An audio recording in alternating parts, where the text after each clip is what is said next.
song. Amazing, yeah. Front and the back looking crazy. I know that you're thinking what I'm thinking. Why you look this good, baby? All to myself, I'm selfish. Around you, I can't help it. You ain't no one else's. You ain't no one else's, yeah. Wondering how did you get here? Taking me for a ride. You came in so unexpected.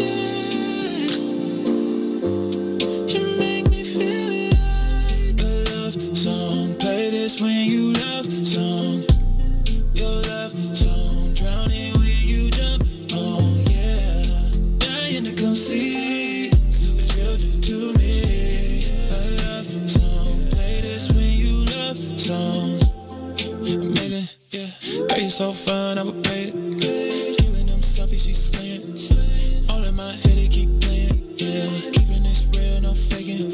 She wants something solid. If I'm being honest, girl, I think we got it. Oh, wondering how did you get here? Taking me for a ride. You came in so unexpected. You make me feel like a love song. Play this when you love song. Your love song. Drowning when you jump on, yeah. Dying to come see what you do to me. A love song. Play this when you love song.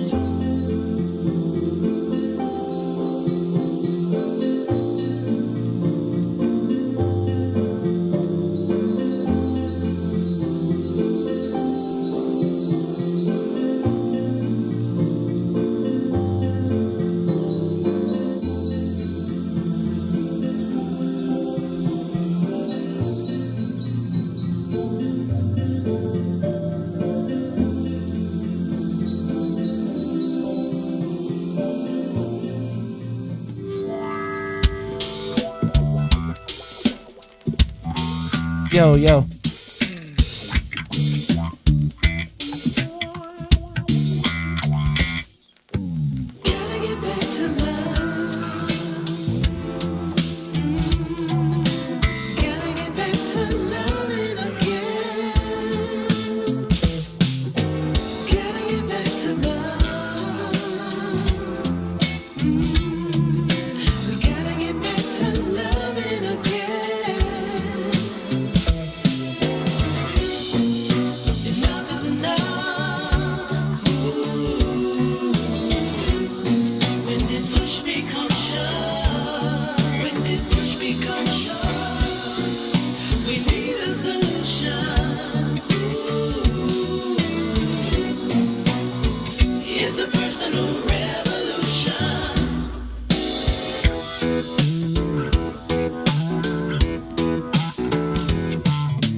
Same.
What's up, good people? If you didn't tune in to the last I Said What I Said, here's what you missed.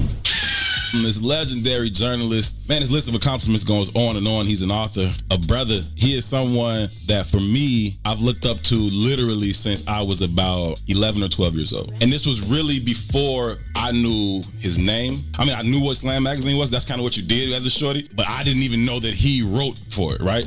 And I had read plenty of his articles, but I didn't know that the dude who I saw every morning on my way to school was Scoop Jackson. Eastside crazy, man. So, in growing up over there where I grew up, there wasn't a whole lot of positive male representation. I would walk down the block past his house every morning. I would see him coming out of his driveway, right? He had this coldest truck, black Pathfinder, if I recall. I would see him, and he would always just take a couple minutes to chop it up, and it would just be me or, a couple of my guys just walking to school. And again, over there wasn't a whole lot of representation of positive black males. I don't know that you were aware of the difference that you were making on us at the time. I don't want to say I don't believe in the concept of giving back. I feel if you give back, that means that you left. So my whole purpose in never leaving the same neighborhood I came up in is that I never gave back. You just give. I would hope that I would have impact on what your everyday lives were. I could be the one dude in the neighborhood that stopped and spoke to you, which I think is really important. Yeah. Because young individuals in black neighborhoods, especially young men, get ignored very quickly. All the time. They get dismissed. Right. They get minimized. And the one thing, I still do it to this day. Say what's up to everybody, especially young brothers, because we have a tendency not to acknowledge one another. And I've never lived that life. My hope was that, us having the small time and me just being there and you all, just developing a relationship with me and me developing a relationship with you would have at least a small impact on you. It would give you there's some decent people around me. There's something I can look forward to maybe. If I don't have anybody else in this neighborhood that I can talk to that can identify with me, right, I can ring Scoop's doorbell. You got a good memory. It was a black Pathfinder too. You good. Coldest truck I had seen. I was like, yo, that's raw. Cuz balling. I said what I said. Urban 2, right here on What's in It for the Black People Media. Shop at Black-owned and operated Solo Beauty, where you are appreciated and respected. Located at 8158 South Cottage Grove, Solo Beauty can supply all of your black hair care needs. Solo Beauty is open from 11 a.m. to 8 p.m., Tuesday through Saturday. You are listening to the most dangerous show in the morning. This is What's in It for the Black People Radio. Maze Jackson, the most vociferous advocate for black people in the world.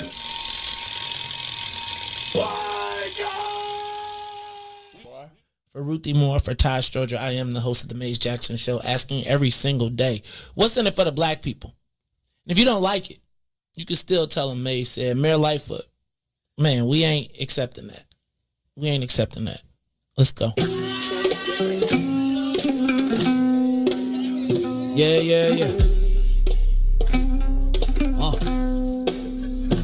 Let's get down to business and go ahead and address the facts, man. Lightfoot seems more lesbian than black. Rahm Emanuel's another case. He was just as tired. 50 closed schools left much to be desired. Police had Anjanette naked on that body cam. They suppressed the footage so it couldn't touch a lot of hands. Reminds me of that 16 shots in that cover-up. Both of them similar, so I went and dug it up. George Floyd killed, a lot of riots happened in the town. Southside burned and they wouldn't let them bridges down. Grandmother sick, need a prescription and plus a couple groceries. You gon' have to travel just to get it now. COVID-19 out here shutting all the business down. Not enough SBA loans to even give around. So many failed businesses that you could put them in the pile. If you don't survive the pandemic, it's gonna sit you down. We sing, dance, play ball, entertain, and crack jokes. Government infested black neighborhoods with crack smoke. System that milked us so bad, we got lactose. Still trying to find out what's in it for us black folks. We sing, dance, play ball, entertain, and crack jokes. Government infested black neighborhoods with crack smoke. System that milked us so bad, we got lactose.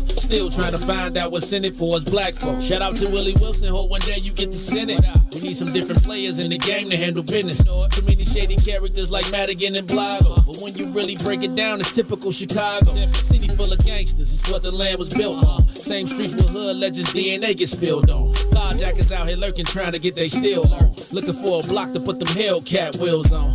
Let us give bogus appraisals a red line. Car crackers out here getting minimal fair time. And I'm concealed carry, I stay with the pipe. But Illinois gun laws giving minimal rights. Stay up on the swivel, make sure I'm moving tight. Check all of my mirrors when I pull up to the light. Pick my homie up from out of town, man, he caught a flight. He was hella nervous, told him, shorty, this a way of life. We sing, dance, play ball, entertain, and crack jokes. Government infested black neighborhoods with crack smoke. System to milk is so bad, we got lactose. Still trying to find out what's in it for us black folks. We sing, dance, play ball, entertain, and crack jokes. Government infested black neighborhoods with crack smoke. System to milk is so bad, we got lactose. Still trying to find out what's in it for us black folks.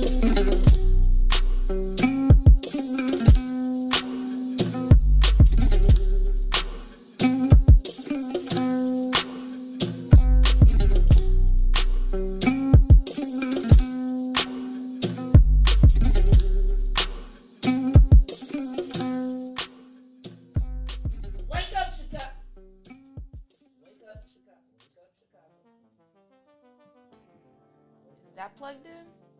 Good morning, everybody.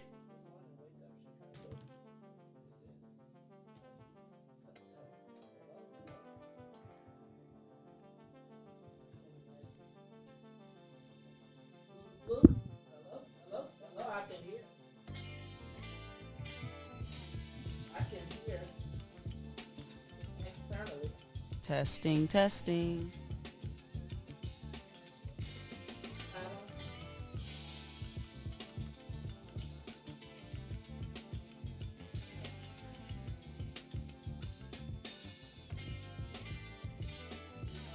I'm good. I'm not. Good morning, everybody. So I can hear it somewhere. Yeah, obviously it's picking up something. My headphones? My headphones?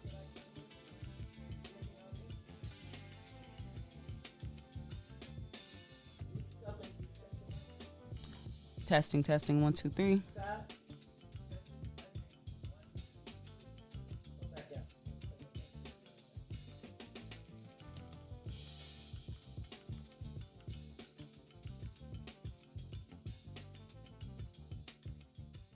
The Maze Jackson Show will be back after this break. If I tell them to blow, I keep that metal close. That's how we ride in Chicago.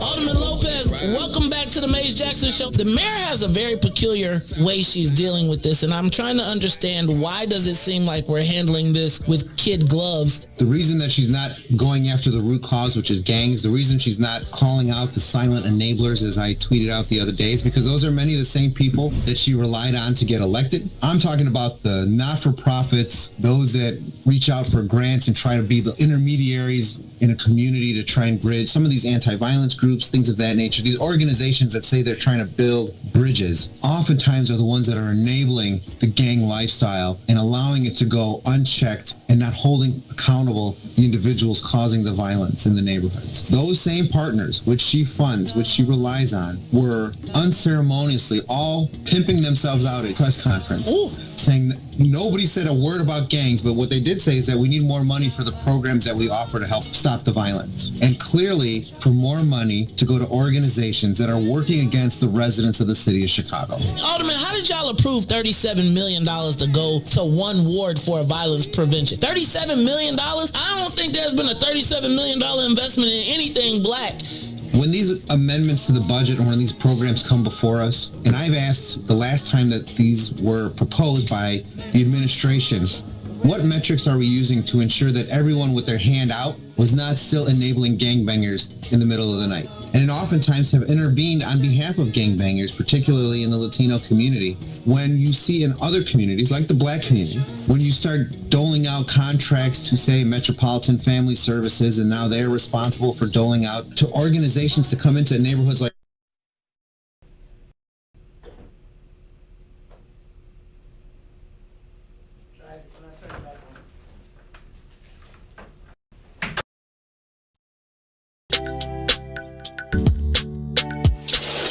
Sissy's Taco Bar Pop-Up is back with more hours and more days. Check them out at their new pop-up location at The Woodlawn, located 1200 East 79th Street. Sissy's Taco Bar offers authentic street tacos infused with international soul. Now every Tuesday, Thursday, Friday, and Saturday at The Woodlawn from 12 p.m. to 7 p.m. New vegan tacos have been added to the menu too. Visit sissytacobar.com for more info.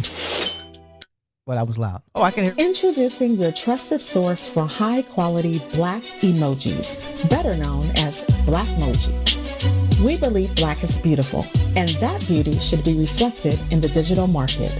Now there is an app that does just that, starting with Black Greek letter organizations. Blackmoji D9 offers more than an emoji app. It is a cultural experience of black excellence. Download the app in the Apple or Google Play Store to access a specially curated catalog of emojis representing the Divine Nine. Use the emojis to celebrate Black Greek events, acknowledge current events, support social causes, and learn about esteemed Black Greek members who blaze the trail of Black history. A portion of every subscription goes toward a scholarship fund specifically for members of Black Greek letter organizations to help keep the legacy alive. Download the Blackmoji app today. You are listening to the most dangerous show in the morning. This is What's in It for the Black People Radio. Maze Jackson. Maze Jackson, the most vociferous advocate for black people in the world. For Ruthie Moore, for Todd Stroger, I am the host of the Maze Jackson Show, asking every single day, what's in it for the black people? And if you don't like it, you can still tell them Maze said, Mayor Lightfoot, man, we ain't accepting that. We ain't accepting that. Let's go. Yeah.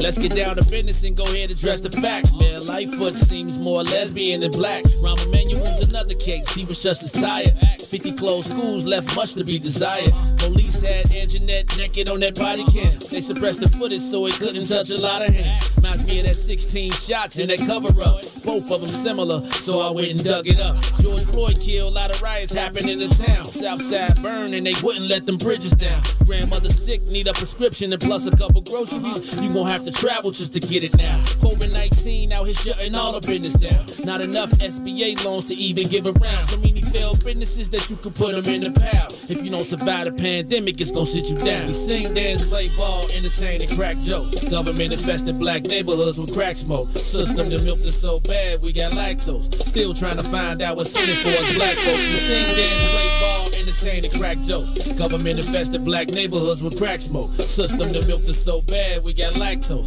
Still trying to find out what's in it for us black folks. Shout out to Willie Wilson, hope one day you get to send it. We need some different players in the game to handle business. Too many shady characters like Madigan and Blago. But when you really break it down, it's typical Chicago. City full of gangsters, it's what the land was built on. Same streets with hood legends, DNA get spilled on. Carjackers out here lurking, trying to get they steal on. Looking for a block to put them Hellcat wheels on. Let us give bogus appraisals a red line. Car crackers out here getting minimal fair time. And up to seal carry, I stay with the pipe. But Illinois gun laws giving minimal rights. Stay up on the swivel, make sure I'm moving tight. Check all of my mirrors when I pull up to the light. Pick my homie up from out of town, man, he caught a flight. He was hella nervous, told him, shorty, this a way of life. We sing, dance, play ball, entertain, and crack jokes. Government infested black neighborhoods with crack smoke. System to milk is so bad, we got lactose. Still trying to find out what's in it for us black folks. We sing, dance, play ball, entertain, and crack jokes. Government infested black neighborhoods with crack smoke. System to milk is so bad, we got lactose. Still trying to find out what's in it for us black folks. Wake up, Chicago! Wake up, world! There it go. There it go. We got it right now. I was like, I did my scream and holler. You didn't hear me? What'd you say? I said I didn't touch nothing. I didn't say you did. I just figure like, when I don't get my kick it up. Hoodie on. I see you. I'm trying to do my thing. It's the Maze Jackson Show. Let me do this because we got a lot going on this morning. Been running around here trying to reset the studio, resetting the studio, and we got a big. Well, I don't want to call him a big guest. I'm gonna just say we got a good get today. I can't wait for the conversation. John Cantanzara, president of the FOP, will be in the building today. So we're going to sit down. We're going to have a real conversation. I don't expect to do too much screaming and yelling. I want to get some understandings going on around these parts. But I got a lot of questions. I know Ruthie Moore has got some. I'm surprised, Todd. I'm surprised you showed up, man. We yesterday you said you might not make it. I see you got your black and gold on. Who you representing? The Alpha Phi Alphas? Huh? That's you got my goal on too. Nah, this is my goal. You got on. You got. Wait, this is what I call yellow. So if you calling is yours yellow? That's old gold. Are you representing the alphas or are you representing XU? First, I think you should stick to blue, but I'm representing both. You're representing both. Okay. All right. I see you, Todd. We called you yesterday, man. You ain't returned our call. I don't appreciate that. You know. You called hey, me. Man. Dang, you starting to sound like my wife. Hey, nah. I don't, hey, dog. Okay. I'm gonna just tell you. You had an executive call yesterday, and you didn't answer it. That's kind of crazy, man. Can't have me. See, this is what you can't have me out here hollering. This is what I hate about the world right now. What? People think that everyone is just a second away. No, it's hard to be a second away. It's okay. Okay. Yeah, you can't really get to me. You know what? It's okay. It's all really good. Pick up. Unless it's you, Mr. President. Oh, dang. Or maybe. Don't try and clean it up. Nah, don't try and clean it up now. You was like, just tired. There are some sacrifices to waking up at 4 o'clock, though. I can imagine. I said that, though. I said he is probably asleep. But I'm going to tell you what. Next time, pick up the phone, dude. Pick up the phone. You know, my biggest problem is I forget to turn the ringer on after I leave here. You know what? I ain't going to even lie to you. My ringer is off all the time, and I'll pick up. I'll be running around here, and I'll look up. It'll be like 7 missed calls or something like that, and people be like, ah, and I'll be like, I'm so sorry. Yeah, I apologize. All right, Miss Ruthie Moore. What up, everybody? Yeah. Good morning. How could I tell you? Morning. So I went through the comments yesterday, and people didn't think Ruthie was coming back because she was going to hit you with the Inspector Gadget tie. I was like, look in the sleeve. I was waiting for you to look in the sleeve. I just wanted you to look in the sleeve one time. So like, pow! I was reading the comments as we were talking, and they were very, you go Ruthie, but I didn't see anything about violence.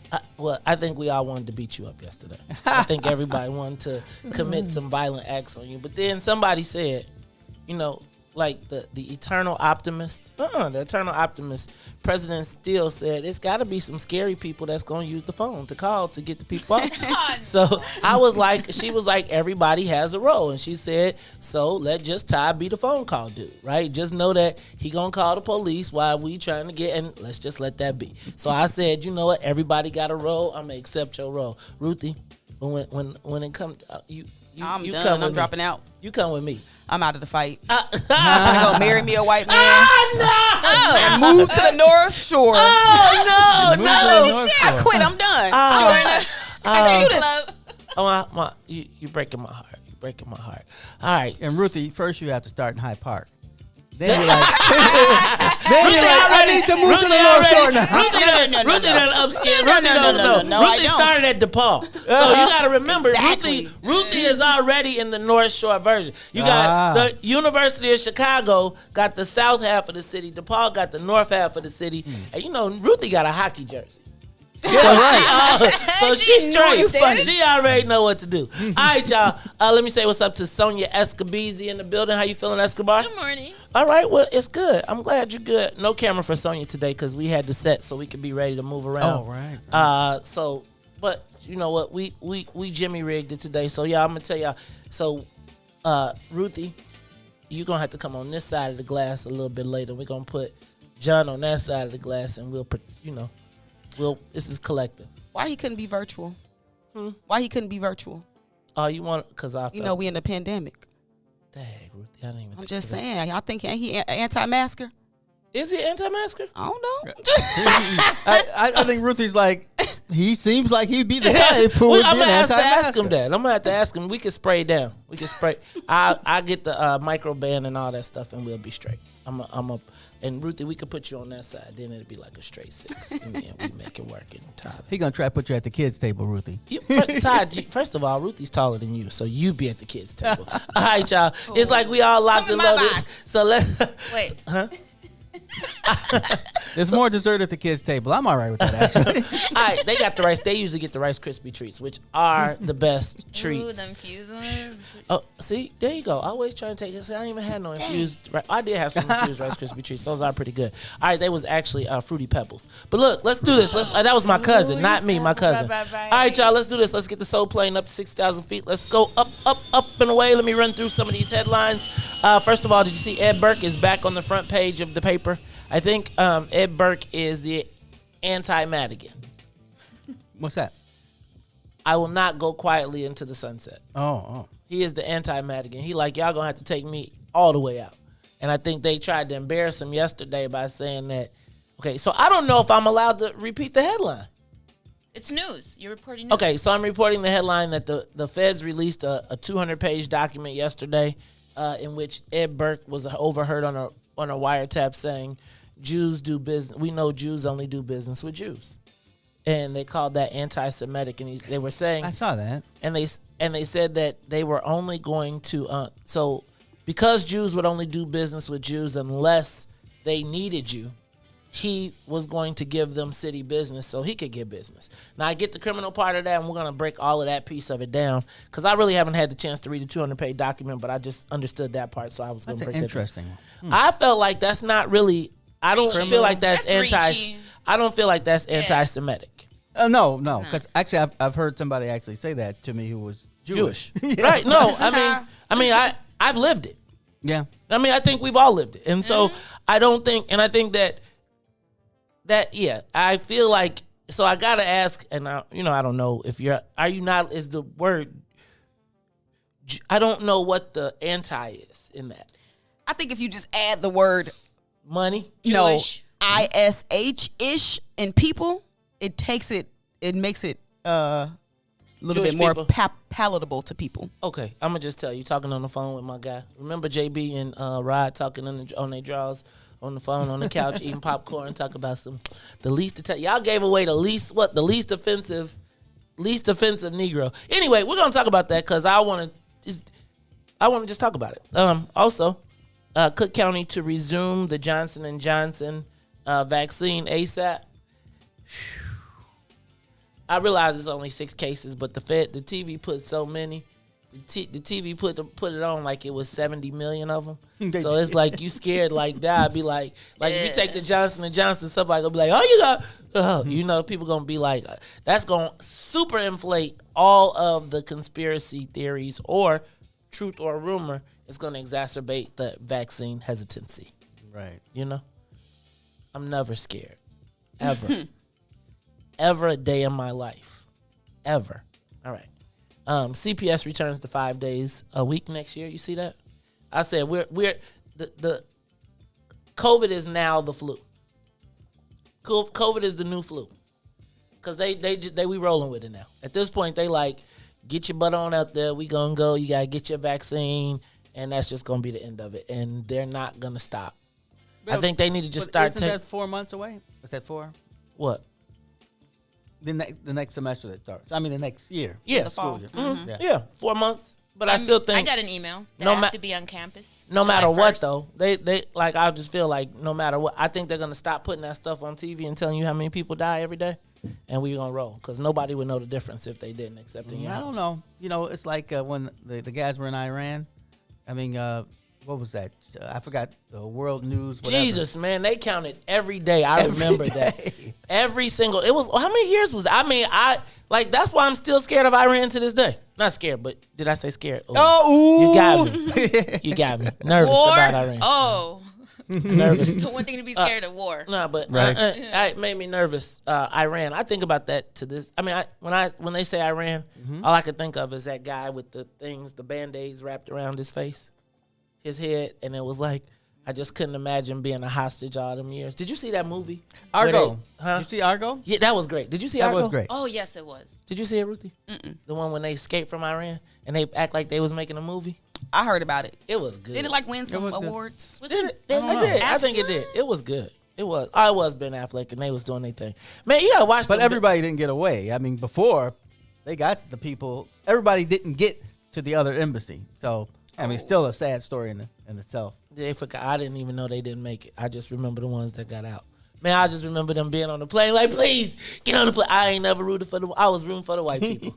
It was a compelling story. I should have been. Some days I be feeling like I should have been rooting for, like, sitting here. Some days I be feeling like, should I have been rooting for the Iranians or something? I don't know where I'm supposed to fit these days in some of these conversations. You know, the way I see that is like, they were like, okay, you guys want us to go? We're going. They're like, no, why don't you stay? America. We've decided you're more valuable in the basement. Yeah. All right. Did you see the Cardinal checks out Saint Sabina? The Cardinal Kupich has checked Saint Sabina, says stop with the intimidating tactics or he gonna send Father Flaga's case to another diocese and they gonna start all over. They like, hurry up, speed it up, get it cracking. They need their money. No, I think the Cardinal needs to flex a little muscle. And they probably still do pretty well. The Cardinal and them need Saint Sabina's money. 100 stacks. No, they don't need it. They need it. 100 stacks a month. I mean, it's nice. So go ahead, say they don't need it again. They don't need it. Okay. They just close another church. That's all good. They don't. They could close another one, Ruthie. That's all I'm saying. They close. Saint Sabina could close. There'll be another 100 stacks less. Then they got to sell the church. Then the next. Okay, I'm sorry. Go ahead. Yeah, you're lying. Tell me. Todd, tell us why they don't need the money. Well, nobody needs $100,000 a month. I was just about to tell you, but you're talking over me. Okay, go ahead. Ooh, that's me being mean. They sold that piece of land across the street for like millions of dollars. They're gonna be set for a while. Not if another kid come out. I mean, I don't know how the liability works. One kid could take away. I mean, you think about it, they done spent billions of dollars. One kid could get the whole. Man, don't get me started. All right, I'm gonna let that be because I don't want y'all. I don't know who pays for that. You do. Does each diocese pay for their own, or is there a bigger fund? No, they probably chip in from all of the money that they stole from the natives from all the lands, and then they just say take the money from. They don't do that. The Pope has that. Oh, he ain't giving that up. Can I tell you some irony? Father Larry Sullivan, he's the head priest at Christ the King. You know, that's the school my son went to. My son sent me a TikTok on Sunday and said, "Hey, Dad, did you know that Father Larry got accused of sexual abuse?" And I was like, "Oh my God!" Right? What was ironic about it? Did your son have any stories about him? No, I did though. You do. I felt like when we went to DC and I sat next to him and I talked to him, and I was like, "This dude's not right."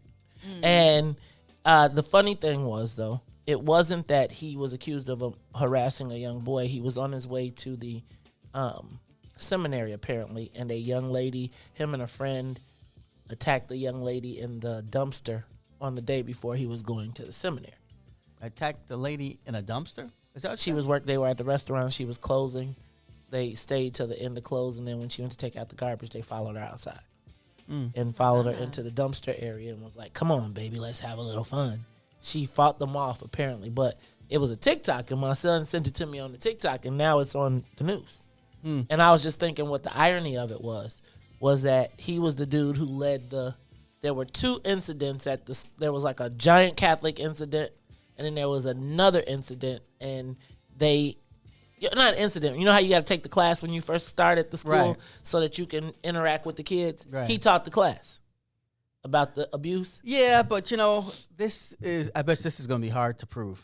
Yeah, I don't doubt it's hard to prove, but he resigned. He stepped down for the investigation. I'm suggesting that I just thought the irony of it was he taught me the class. He gave us the class at the place, and it's like, here he is. City Council. First time in a year, the mayor was going around hugging the people that would hug her. Yeah, right. Some people like, wait, hold it. I don't want to be at on least 3 feet. Right. I was like, what are y'all talking about? Mayor Trump is hinting at fake media, fake news. She is. No, I'm just saying. Did you see? She told the press like when they asked about David Brown. Okay, so let's be clear. The worst kept secret in the world is that David Brown wants out. Like that's the superintendent, right? The guy nobody's seen in the last 6 months. He wants to be out. It's that's like a good what? paycheck, man. It's a what? I mean, but she can't now because of the rumors. He can't go. So now he got to buy a rock, and he's just like, I'll stay, but I ain't going nowhere. Right? I'm not sure. Nope, I won't be there. And now she's saying, well, he'll be here forever. And why are you guys you're supposed to report the news, but you're like fake. She's almost calling them fake news. I mean, I understand her. After being in her spot, I understand what you're saying. She lies though. You didn't lie. You just weren't a good person. Remember that woman, Anjanette Young? You just weren't a good politician. Yeah, but she is right. Fake news? when it was Trump. No, what I'm saying is we expect certain things out of certain papers. So, people, when they look at, what is the New York Post? Times. The New York Times, is that no, not New York Times. Oh, the Post. Yeah, the Post. They expect to see some. Yeah, bang, zoom, pow. Right. But when they read the Chicago Tribune, they're like, that's like the gospel. I actually believe it. So I guess it's not like that anymore. But let's just be clear. But their job is to kind of chase down stories. And why not ask from the horse's mouth? So instead, they didn't report on the rumor. They said, is he still the superintendent, right? He didn't show up. I mean, he has been absent from almost every major event that has happened. Like, literally. Like, you really have not seen the chief of police at all. And so I think it's a legitimate question that we have the highest murder rate in 30 years, that we got the most worst everything in the crime space. And now you saying we can't ask, he's not been present. No, I agree with you. I mean, they can ask that question. Wait, what did you just no. So now that's the fake news? No, there's a bigger picture. I'm not talking about this question. I think there's a bigger picture, and I think sometimes they're like, well, let's just run with this because we know people will read the newspaper. I got you. I read good. And I was this just caught my eye, and then we're gonna move on. We're gonna take a break, and then we'll come back with the social media question of the day. But remember I told y'all about the Super Bowl, and 10 companies made $45 million in one day. Right? Remember that? Yes. According to an NBA player, according to Charles Barkley, he was talking to an NFL owner or an NBA owner, one of the two. Some billionaire, huh? But basically, he said, right. But he said, basically, they have said that now with sports betting, they won't even need TV money. Really? Like the TV money is chump change. That's just chump change. I was just thinking about that as I want to point out that that TV money is actually what makes everything go. Yes. I mean, that's how these guys get these exorbitant salaries. Yes, that's right. That's how baseball players who have 7 people in the stands get paid hundreds of millions of. I mean, I'm saying baseball contract. I'd be like, how do baseball players get paid? Right? Like, seriously. Like, really. All those games. Too. All of them, 180-something games. Well, I guess if you play all them games, if you divide it up. But it's hard to make that much money with, like, if you ain't Wrigley Field, like, I just be thinking, like, the Sox, no shade, I'm a big Sox fan, but I hear you. I'd be like, yes. Where is everybody? I'd be like, it's already socially distant at the White Sox thing. Like, maybe the people that go pay a premium, so they make up for it. Not at the White Sox. Not us, because we gonna get we ain't trying to pay, but it's probably people that actually go and they bring their family of 4 and they sit in a really nice seats behind home plate, and so they make up for it. I don't know. I was gonna say some of it, but I just don't know if it, like, if you think about that compared to like Yankee Stadium. And you remember the Sox, they always got those, you bring a can of Coke, you get $20 off. I got all kind of look, it's crazy. I heard LeRon talking, and he said that you could go to one of the white restaurants, and if you order the buffet, they give you a White Sox ticket and a free ride there and back. A free ride. I'm not tripping because I was like, how can I get that deal? I was thinking, man, you're smart, LeRon. But I was also gonna say that I think that one of the things I plan to do this summer is to, when they open up, is to go to the park for dinner. Right? Like, they have the best food at the Bigs talked about that too. They got the best food at White Sox Park. So how does that work?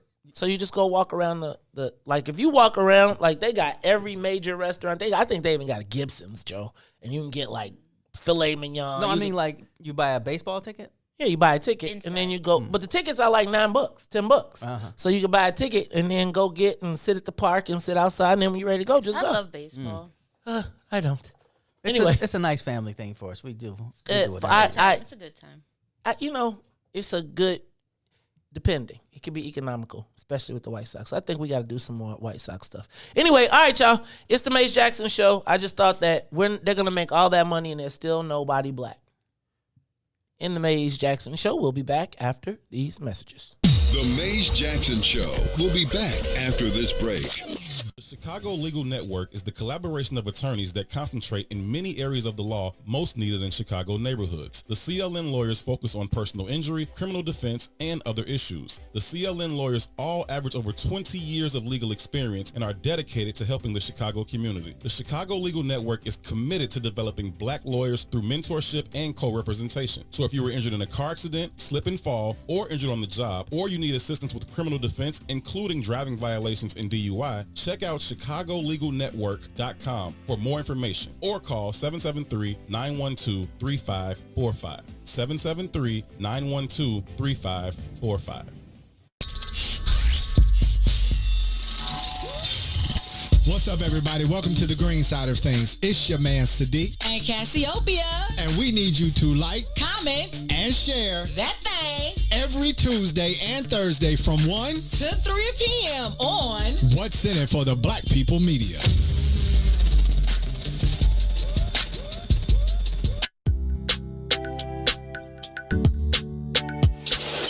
Sissy's Taco Bar Pop-Up is back with more hours and more days. Check them out at their new pop-up location at the Woodlawn, located 1200 East 79th Street. Sissy's Taco Bar offers authentic street tacos infused with international soul. Now every Tuesday, Thursday, Friday, and Saturday at the Woodlawn from 12 p.m. to 7 p.m. New vegan tacos have been added to the menu too. Visit sissytacobar.com for more info.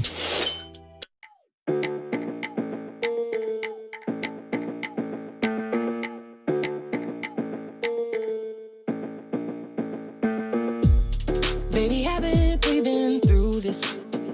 So why you keep playing with my emotions? How many times can I tell you that I ain't down with all the drama? So we can just keep it simple.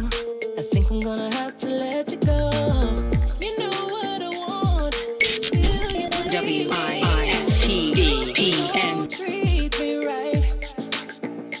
You don't answer your phone, but you want me to believe that you was at home all night. Ain't going down like that. Go hang up, then you go right back. I ain't going out like that. No. Another one. Who you think you fooling like that? Who you fooling? Them other girls with it, boy, I ain't like that. Baby, keep it moving like that. Oh no. Thought I told you when we started that if you want friends with benefits, then keep it pushing, cause I ain't down with that. You ain't catching feelings, telling me I'm the one you want. Boy, you gotta let the mothers go. I won't take it personal. You are listening to the Maze Jackson Show. I'm your host, Maze Jackson. Got my co-host, Todd Stroger. Sonia Escobar. Looks like I got a message from John Cantanzara saying he is running a little bit late. You think he nervous? Nah, it's the traffic down Roosevelt. I think he might. He ain't ready. He might not want to come in the Lions Den. You got my Lions. Can you find them? Because I think we might have to revive them bad boys. This is the Maze Jackson Show. It's time for the social media question of the day. It's time for the social media question of the day. Why? Let me back up. Okay. So there is the murder of 7-year-old Jaslyn Adams. By the way, we're going to be having a conversation regarding that next Monday night, 7 o'clock, right here on the What's in It for the Black People Network. We are adding to the guest list. Currently, 24th Ward Alderman Michael Scott will be joining us. Toussaint Werner will be joining us. Mark Carter will be joining us for this conversation. I believe we're still filling in guests. I think I need to tape this. I think it's gonna be a bang up of a conversation. This is a conversation for black men. Sisters, I know y'all got y'all part, but this is a conversation for black men. You are definitely welcome to talk about it, but we got to talk about what happened. So stay tuned for that next Monday night. All right, Janessa, we're trying to get Eric. We're trying to get him. I'm trying to get that done so we can make that happen. Janessa, what your name is again? What's your name? I can't remember what I'm supposed to call you. Which one I'm supposed to respond to. All right. Anyway, so check this out. As we were talking about as I was thinking about the issue of the young lady being shot, I was getting some updates because I was watching everybody talk. Everybody has their opinions. And I was just like, remember we were talking about what about the babies and what about all of that, all of the different dynamics. And then I saw the father speak out. We got to see if we can get the father on the network so we can talk to him because he actually was speaking out. He had a press conference. If anybody knows how we can talk to him, please let us know because we'd love to talk to him. But the police have talked about this being a gang-related situation. They've said that there was a shooting immediately or a little bit later, 2 hours later at Popeyes that they are saying was a retaliation for this. Now, this is what I'm reading in the paper. I'm not suggesting that that's what happened. Mm-hmm. But the father said that he wanted justice for his daughter. He said the gang issue is nothing, that doesn't make a difference. He said, I want justice for my daughter. He wanted the people who did it put in jail. Did he kind of explain what that means? He said he wanted them in jail. I mean, the people who did it, you mean, is he talking about the police officer? No, the people who killed the police officer didn't kill his daughter. Wait, but which story is this? The story of the 7-year-old killed in the McDonald's drive-thru. Oh, the McDonald's, okay. Okay. And he pointed out, he said, why don't y'all use all them cameras to solve it? And I was like, because I got a whole bunch of mixed feelings with this whole thing. Whole bunch of mixed feelings. I believe in all racism and the pressure and all that stuff, but I got a mixed bunch of feelings. A bunch of mixed feelings. But then, as he said that, I think you can say whatever you want to say about the father, but the little girl did not deserve to die. No. Right? And I was thinking about the police, and this is what came across my mind. We watched Laquan McDonald be murdered. We watched it on videotape, clear as day. Mm-hmm. So much so we could see the smoke jumping off the body. We watched them solve the Juicy Smouye robbery, fake robbery, within 3 days. On a dark street on Lower Wacker where there should be nobody should have seen anything. They were able to be at his house and find out and track his steps during a polar vortex and solve the case. We watched Adam Toledo.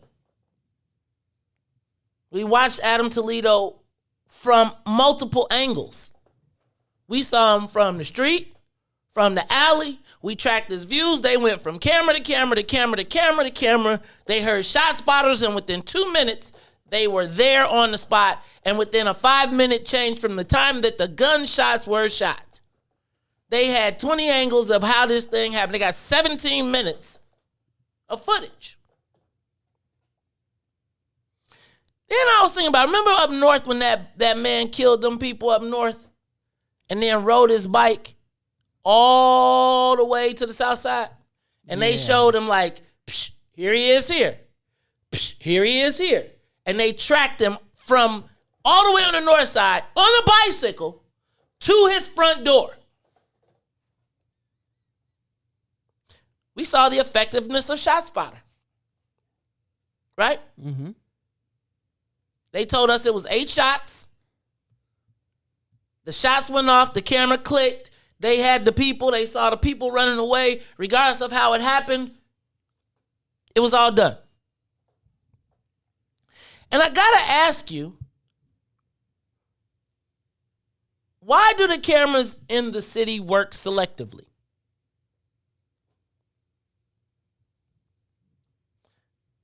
How can we solve Juicy Smouye?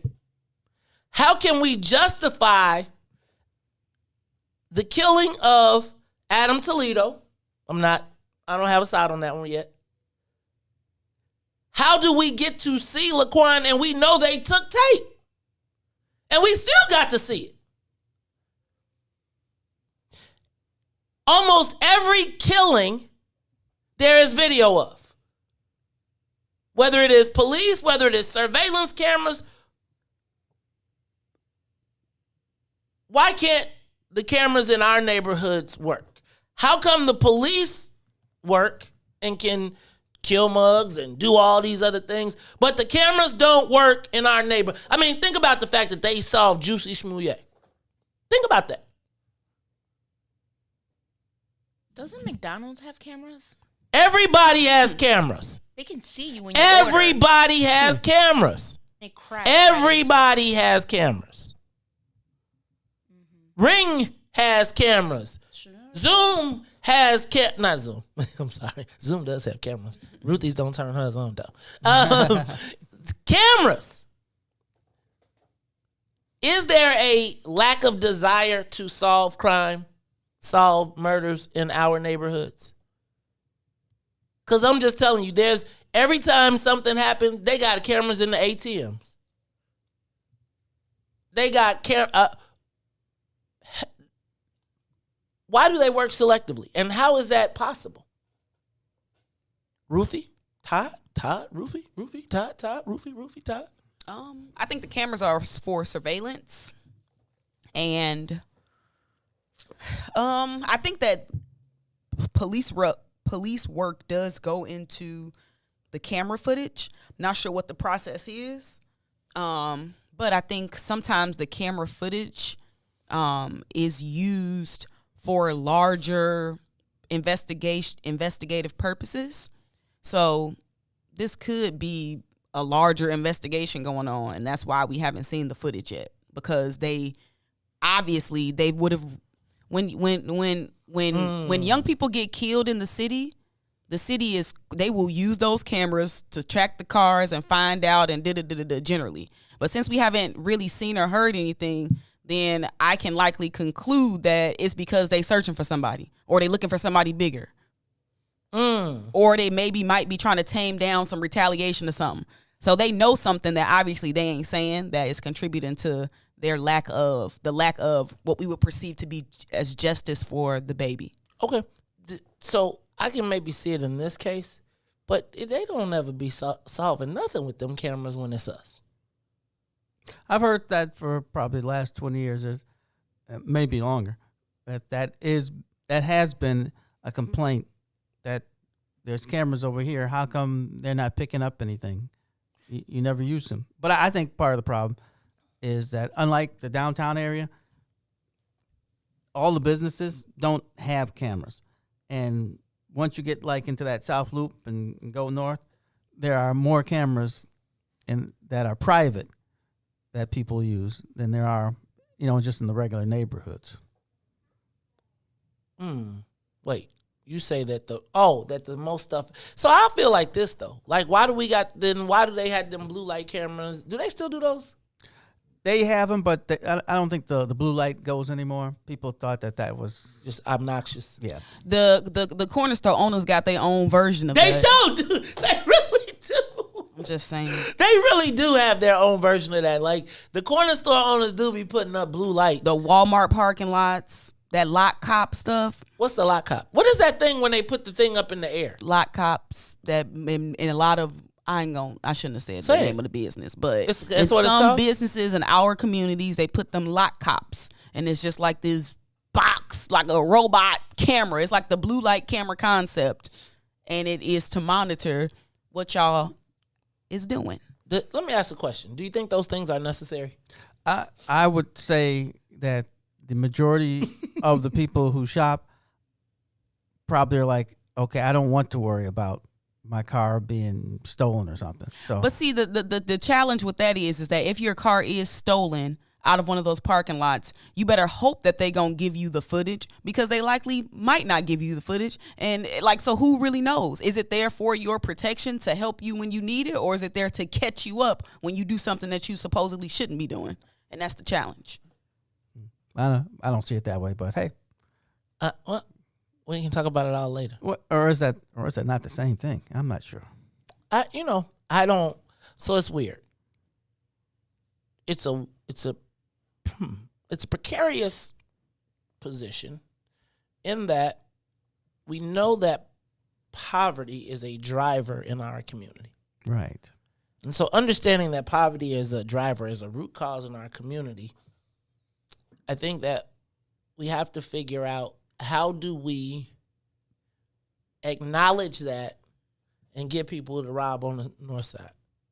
I guess that would be like, because I do think, so I'm not going to say that this is the norm, but I do think that Salim talks about the lack of resources pushes us to a predatory, sometimes to a predatory edge.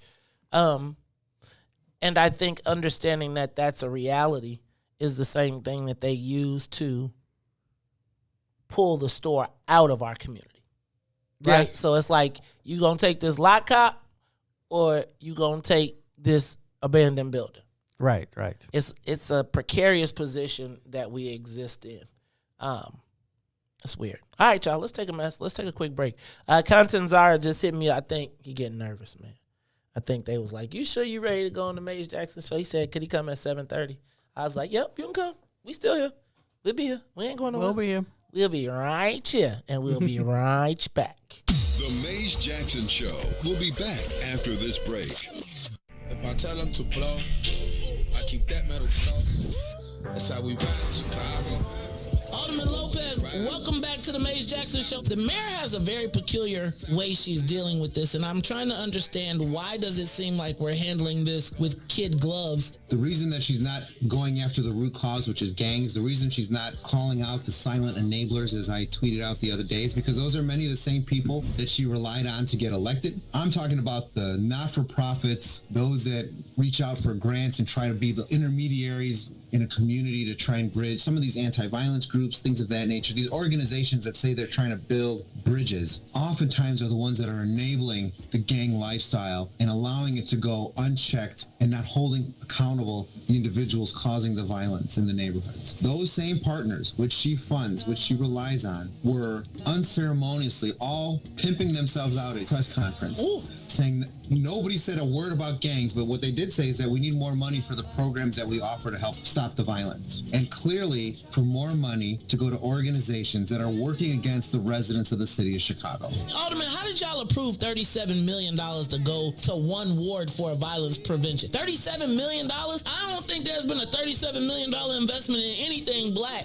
When these amendments to the budget and when these programs come before us, and I've asked the last time that these were proposed by the administration, what metrics are we using to ensure that everyone with their hand out was not still enabling gangbangers in the middle of the night? And oftentimes have intervened on behalf of gangbangers, particularly in the Latino community. When you see in other communities, like the black community, when you start doling out contracts to, say, Metropolitan Family Services, and now they're responsible for doling out to organizations to come into neighborhoods like, for example, West Englewood, contract out to organizations that have no connection to a community, build no bridges to a neighborhood, but get $300,000 to stop violence. The most dangerous show in the morning. WIFTVPN.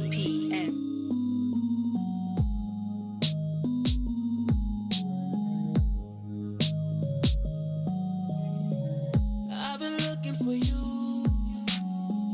You've been looking for me. So hard to find what feels right. They don't see who I am. I didn't know who I was. Too afraid to show what's inside. Get taking them chances. Oh yeah. Don't never care what no one says. No. Better learn your lesson. It's time for you to learn your lesson. Note to self, yeah, here we go, it's our time.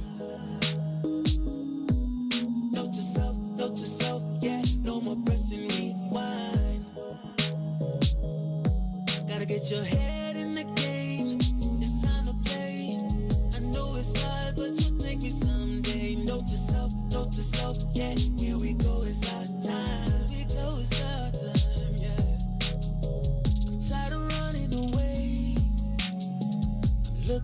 in the eye, facing my fears for the first time. See, it's okay to be you. You got nothing to prove. 'Cause in the end, it's gonna be alright, yeah. Get to taking them chances, oh yeah. Don't never care what no one says, no, no. Better learn your lesson. It's time for you to learn your lesson, yeah, yeah. Note to self, yeah. Here we go, it's our time. Here we go, it's our time. Here we go, here we go. Note to self, yeah. No more pressing rewind. No more looking back, no. Gotta get your head in the game. It's time to play. I know it's hard, but you'll thank me someday. Note to self, yeah. Here we go, it's our time.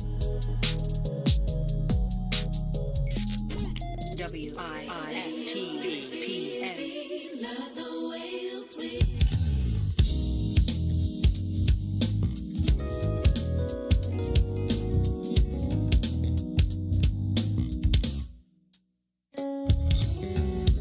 Say you really wanna know how I feel.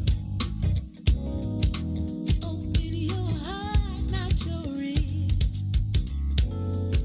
'Cause I can show you so much better than any words I could share. Give you all my time and my love. And there's plenty more if you want. There's no reason to be afraid. Together we got it made. Just let me be all that you need. Fantasies are now reality. You got the key. Let's plant the seed. Baby, we were meant to be. La la la, loving you is easy. I'll never stop, no matter what. La la la, loving you completes me. I'll be here forevermore. You know life and love, they go hand in hand. It's so easy to understand. Make no mistake, won't play no games. All of me is yours, there's no end. Just let me be all that you need. Your fantasies are now reality. You got the key. Let's plant the seed. You are listening to the most dangerous show in the morning. This is What's in It for the Black People Radio. Maze Jackson. Maze Jackson, the most vociferous advocate for black people in the world.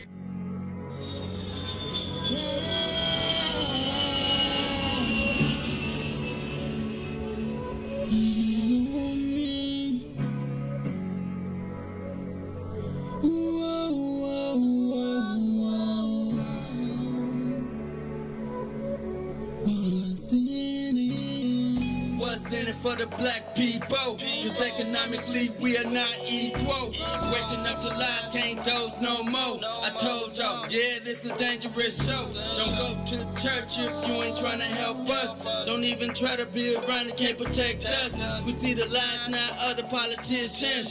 We need money and no symbolism. It's Maze, it's Sonia, and Ruthie, and Todd, explaining how we all come from God, giving us tools to beat the odds. If we united, our movement gon' stop. If they ain't tryna help us, they ain't tryna do nothing. We gotta do something, we gotta stop running. It's time to confront the problem. Really, you expect your oppressed to solve them.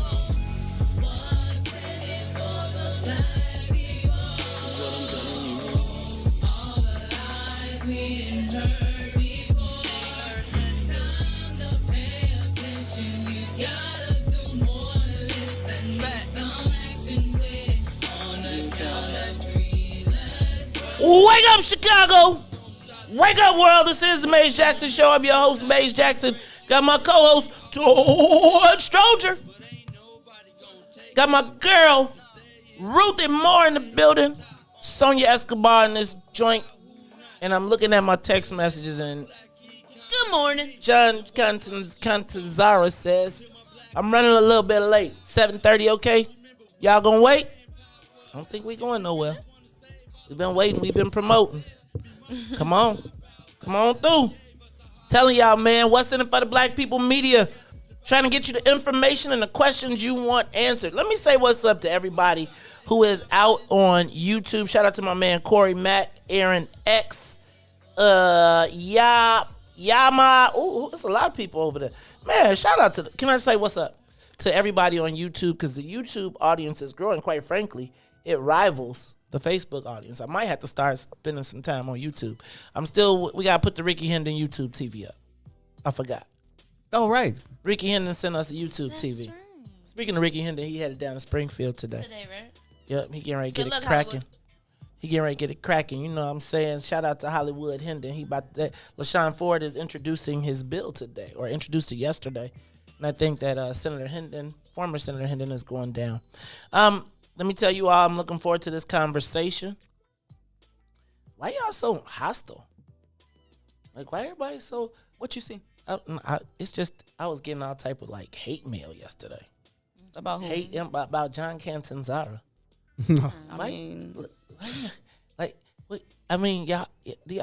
Y'all think he's a racist? I'm going to ask him. Well, there's a process, and you have to be part of the process. So, he just had that Trump energy. I mean, I think it's a lot. Keyword was had. You got to talk to the people involved. So I'm gonna in the ask him process. about it. Okay. About his grip on. Ruthie, save it, Ruthie. I think though, here's what I would like for everybody to be prepared for. Not a yelling and screaming match, right? I mean, I got questions. I can't make anybody's answers be different, right? So here's the thing. The thing is for us to ask the questions and allow for you to hear the answers. Now, I don't think that we're going to, so how can I say this? I want everybody to feel comfortable coming to talk to us, right? Because I think you deserve to hear from people not through the lens of someone else, but through the lens of us. Okay? So, I hope that you will find this informative. I wrote a whole page of questions that I know I ain't gonna get to. We only got an amount of time, so we got to be selective in the questions that we ask. I know Ruthie has got some questions. I know Todd. Todd might get quiet. The police coming around. Todd, can you just get out back and can you get the phone ready?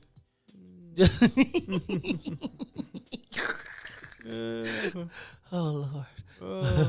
All right, y'all. I loves me some Monday morning quarterbacking. Hey man, you better stop being a hater, Todd. I'm about tired of you. That's probably true, but I don't think it's gonna happen. Give it. Go ahead, say it. The only planning and strategy that you need to employ, Todd, is just to say to yourself, "I am not afraid," and it'll bolster your muscles. That sounds good, but you got to plan to not be scared. If you're already going in scared, then you're going to be scared. It's got nothing to do with scared. Even though fear is a natural response. If you don't have fear, then you're not actually human, to be honest with you. It's fight or flight. If you meet somebody who doesn't have fear, walk the other way. It depends on That's what we want them to do. No, it depends on what they are not fearful of. It's overcoming the fear that makes you courageous, though. It's overcoming the fear, but I think that's where the planning comes in. Like, you have to plan to not be scared. And part of that is research when I and used understanding. Plan, you said I was off base there. Because you said that we need to plan for the movement and we need to plan like that. Things can't be all willy-nilly and spontaneous. But I think that the planning comes in planning and conditioning our minds for the fight. Not actually planning on paper when we gonna go squad up. Sometimes that just gotta happen. You might get the call and let's go. I stand by what I think, though. I know you do. That is why you're going to be standing on the porch. Because we don't want you in the street. That's okay. Can we give him a phone though? Yeah, that's okay. Can he just die? Or who he gonna call? No, he them? got an Android, so no. He all the way messed up. He ain't I'd ready be for with no y'all. aspects of this revolution. That is true because they could be all in your phone. They're gonna be all in your phone. Oh, you Ruthie, I Apple just people! saw your You phone. Apple I people got don't you. know that eventually, who's the owner of Apple? Zuckerberg? Cook. No. He gonna push a button one day, and all y'all gonna be zombies. No, that would be Bill Gates. You and your Google people. You and your Microsoft. Apple is about privacy, right? So yeah, okay, Todd. See, you don't be knowing Todd. Google is about privacy. No, Apple is about privacy. Oh, that's what they told you. That's right. I remember that. I'm a huge Apple fan, but it's not. Android is more secure, from my understanding. I'm listen. I have Maze. You already know how I'm Maze rocking. is like, I love. Ruthie, you can only be on one team. No, I'm just saying. Like if we thinking, Ruthie, we just told him he got to stay on I don't the porch. even know you. Ruthie, we get off the porch and now you done went back. happened? Ruthie, Let's you talk about about to next it. thing you gonna be talking about you calling somebody. inside? Ruthie, what did you What's tell me? going on Like my Android did. Ruthie, Ruthie, I'm heartbroken here. You just beat I'm me. loyal. I'm loyal. But you just. But I'm rooting truthful. for you. We all rooting for you. I'm loyal but truthful. Dang, Ruthie. You know, tech surveillance is a real big thing. But I only reason why I say that is because if you talk to like super hardcore computer people, they have sometimes two phones. They got a Apple phone, so they can just fit in with everybody and do all that. But they have an Android phone that's like So they could blow up the world. yeah, so they can do their hacking stuff. Hacking. Oh, so they use their phone. I can't. The keyboard. I just cannot get to the whole use the phone for emails and all that stuff. It's just so. The new iPad is nice. Yeah, we have to put the camera's way better. We need a star program for the new iPad. We need another iPad here so that when things go down, we have like when y'all go away. You better get them before school go back remote.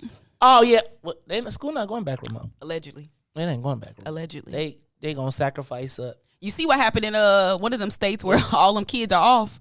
That was in Illinois, right? One of these suburban I don't know, districts. but I know I got an email yesterday talking about all the sports is canceled until further notice. See, that's what I'm saying. Like, what's further notice? Gotcha. All sports?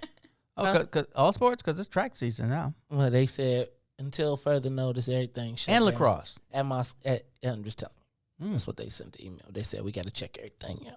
So does that mean they've had some cases, and that's just their way of telling you? I don't know. That means the situation is out of control. Shut the whole operation down. That's what that means. Find the bug. The data shows it's the sports. Is it the sports? That's what the They data have been shows. saying that. I could see that. I mean, Data. Depends on, It's the but as data. we've learned from Ruthie, data can be manipulated depending on which way. So if it's a 5%, then you get to say it's 95% of the people ain't got it. That's true. See, I learned from Ruthie. It's data. She said you got to data sets can be manipulated to say what you need them But to what say. that data say though? That data say that 75% of the kids who play sports don't get. So you just say you ain't gonna be in the 75%. That's all. Yeah. That was it. But, you know, man, Todd, that was anticlimactic, man. You did that, and you was like, "Yeah." Psych. I was just trying to, Got your nose. Stretch us for 30 seconds. For 3 seconds. That's right. That was a 3-second stretch. All right, y'all. Well, you know what? Let me ask a question.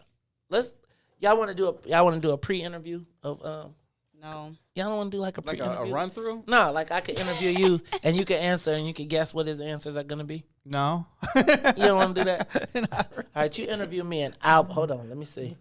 Here. He's here. So let's do this. Let's take a quick break. Let's get a reset. Let's get the whole joint together and then we gonna get going and we gonna get this thing cracking. Look, I'm gonna put on a Sonia, why don't you play some? Don't tell me what. Yeah, I got it.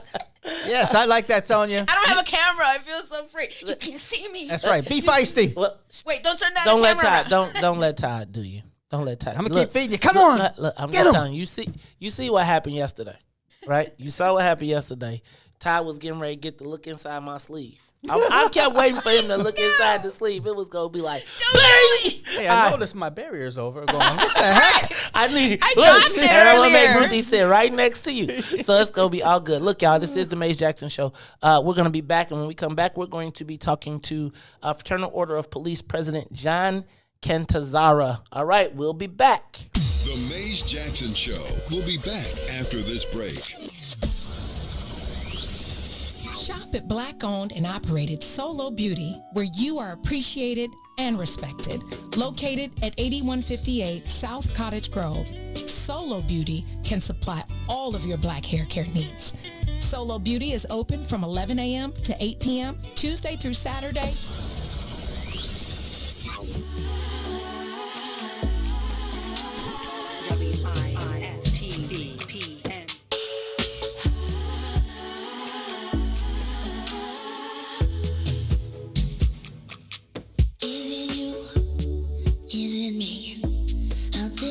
Get so hard to see. I'm in a corner, so are you.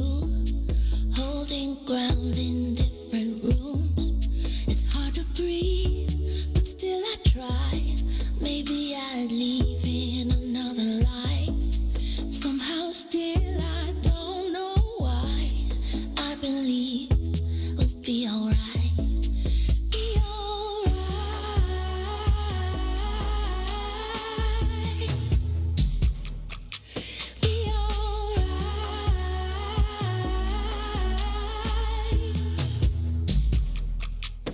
Shut down, I get fed up. Nothing I do seems like enough. But then I hear you call to me, and I begin to feel set free. It's all I want or ever have, to be known just as I am. If you can meet me in that light, I believe we'll be alright.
Tell them. May said, we want to know what's in it for the black people. WIFTBPN. I think that the black community is starting to realize the mayor may not necessarily be an ally just because she is black. Live from What's in It for the Black Media Studio. Our representatives don't necessarily get a pass just because they're black. We've got a challenge in the black part of Chicago of holding black politicians accountable. You're listening to The Maze Jackson Show. This is Chicago, so I understand the Chicago way. I ask every day what's in it for the black people. With Maze Jackson. Come on, y'all.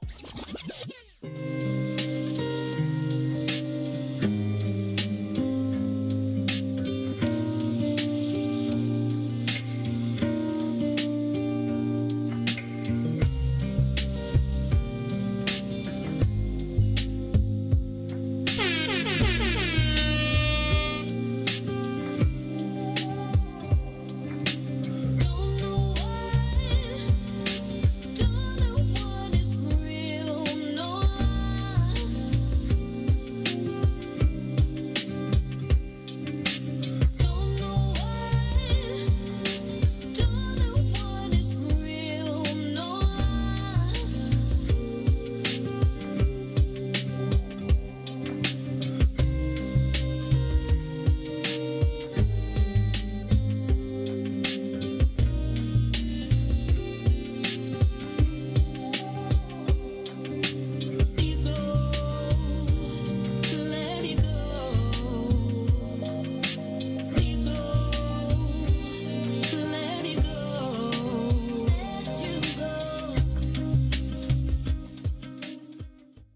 to the Mays Jackson Show.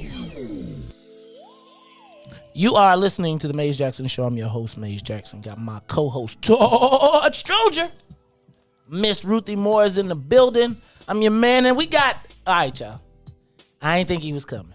I ain't gonna even lie. When I looked outside and I saw that he was not in the lobby, I was like, I knew he wasn't gonna come. Then I looked at my text and he's like, maybe 7:30. Then I get another text. He's like, I'm outside. So I'm like, he's in the building. I'll be honest with you, I did not think he was coming to the West Center for the Black People Media Network. Let me do this right now and welcome you to the network, President of Chicago Lodge Number 7. That's the Fraternal Order of Police. It is the president, Mr. John J. Cantanzara Jr. Welcome to the Mays Jackson Show. How are you this morning? Living the dream. Thanks for having me. Well, you know what? Thank you for accepting the invitation. I'll be honest, and I said this about 300 times, but I did not think you would come. I know I'd reached out a couple other times, but I think it's important, huh? It's been a little busy. I can imagine it's been a little bit busy for you for the last couple years. I'm gonna do this, and because we got a bunch of questions, and I don't know how much time you got for us. I'm gonna ask you to stay a little longer because you got a little time for us. I'm here, my man. All right. So I want to start before we get into this by asking you to give us your background in your own words, not from what we've heard, not from anything anybody's told us. A couple things I want you to hit in there is your neighborhood that you grew up in, maybe your grammar school, your high school, college, a little bit about your police history, district rank, and all that good stuff, and then whatever else you want to throw in there. Holy jeez. We're going to have to stay a little late for sure. I grew up on the southwest side by Midway. You know, it was a predominantly white neighborhood. Not predominantly, it was all white. Right. I mean, we're going back a ways, 40 plus years ago. It's quite different now. It's that same neighborhood is now at least 60% Hispanic, I would say, if not a little bit more than that. So you did see the change, but it's definitely not as quiet as it used to be, but it's still relatively safe compared to other parts of this neighborhood, or city, I should say. You know, I went to all Catholic schools growing up. I went to St. Rita High School, which was a pretty integrated high school at that time. My kid is a Mustang. Great theme song. But the original, not that imposter on 79th Street.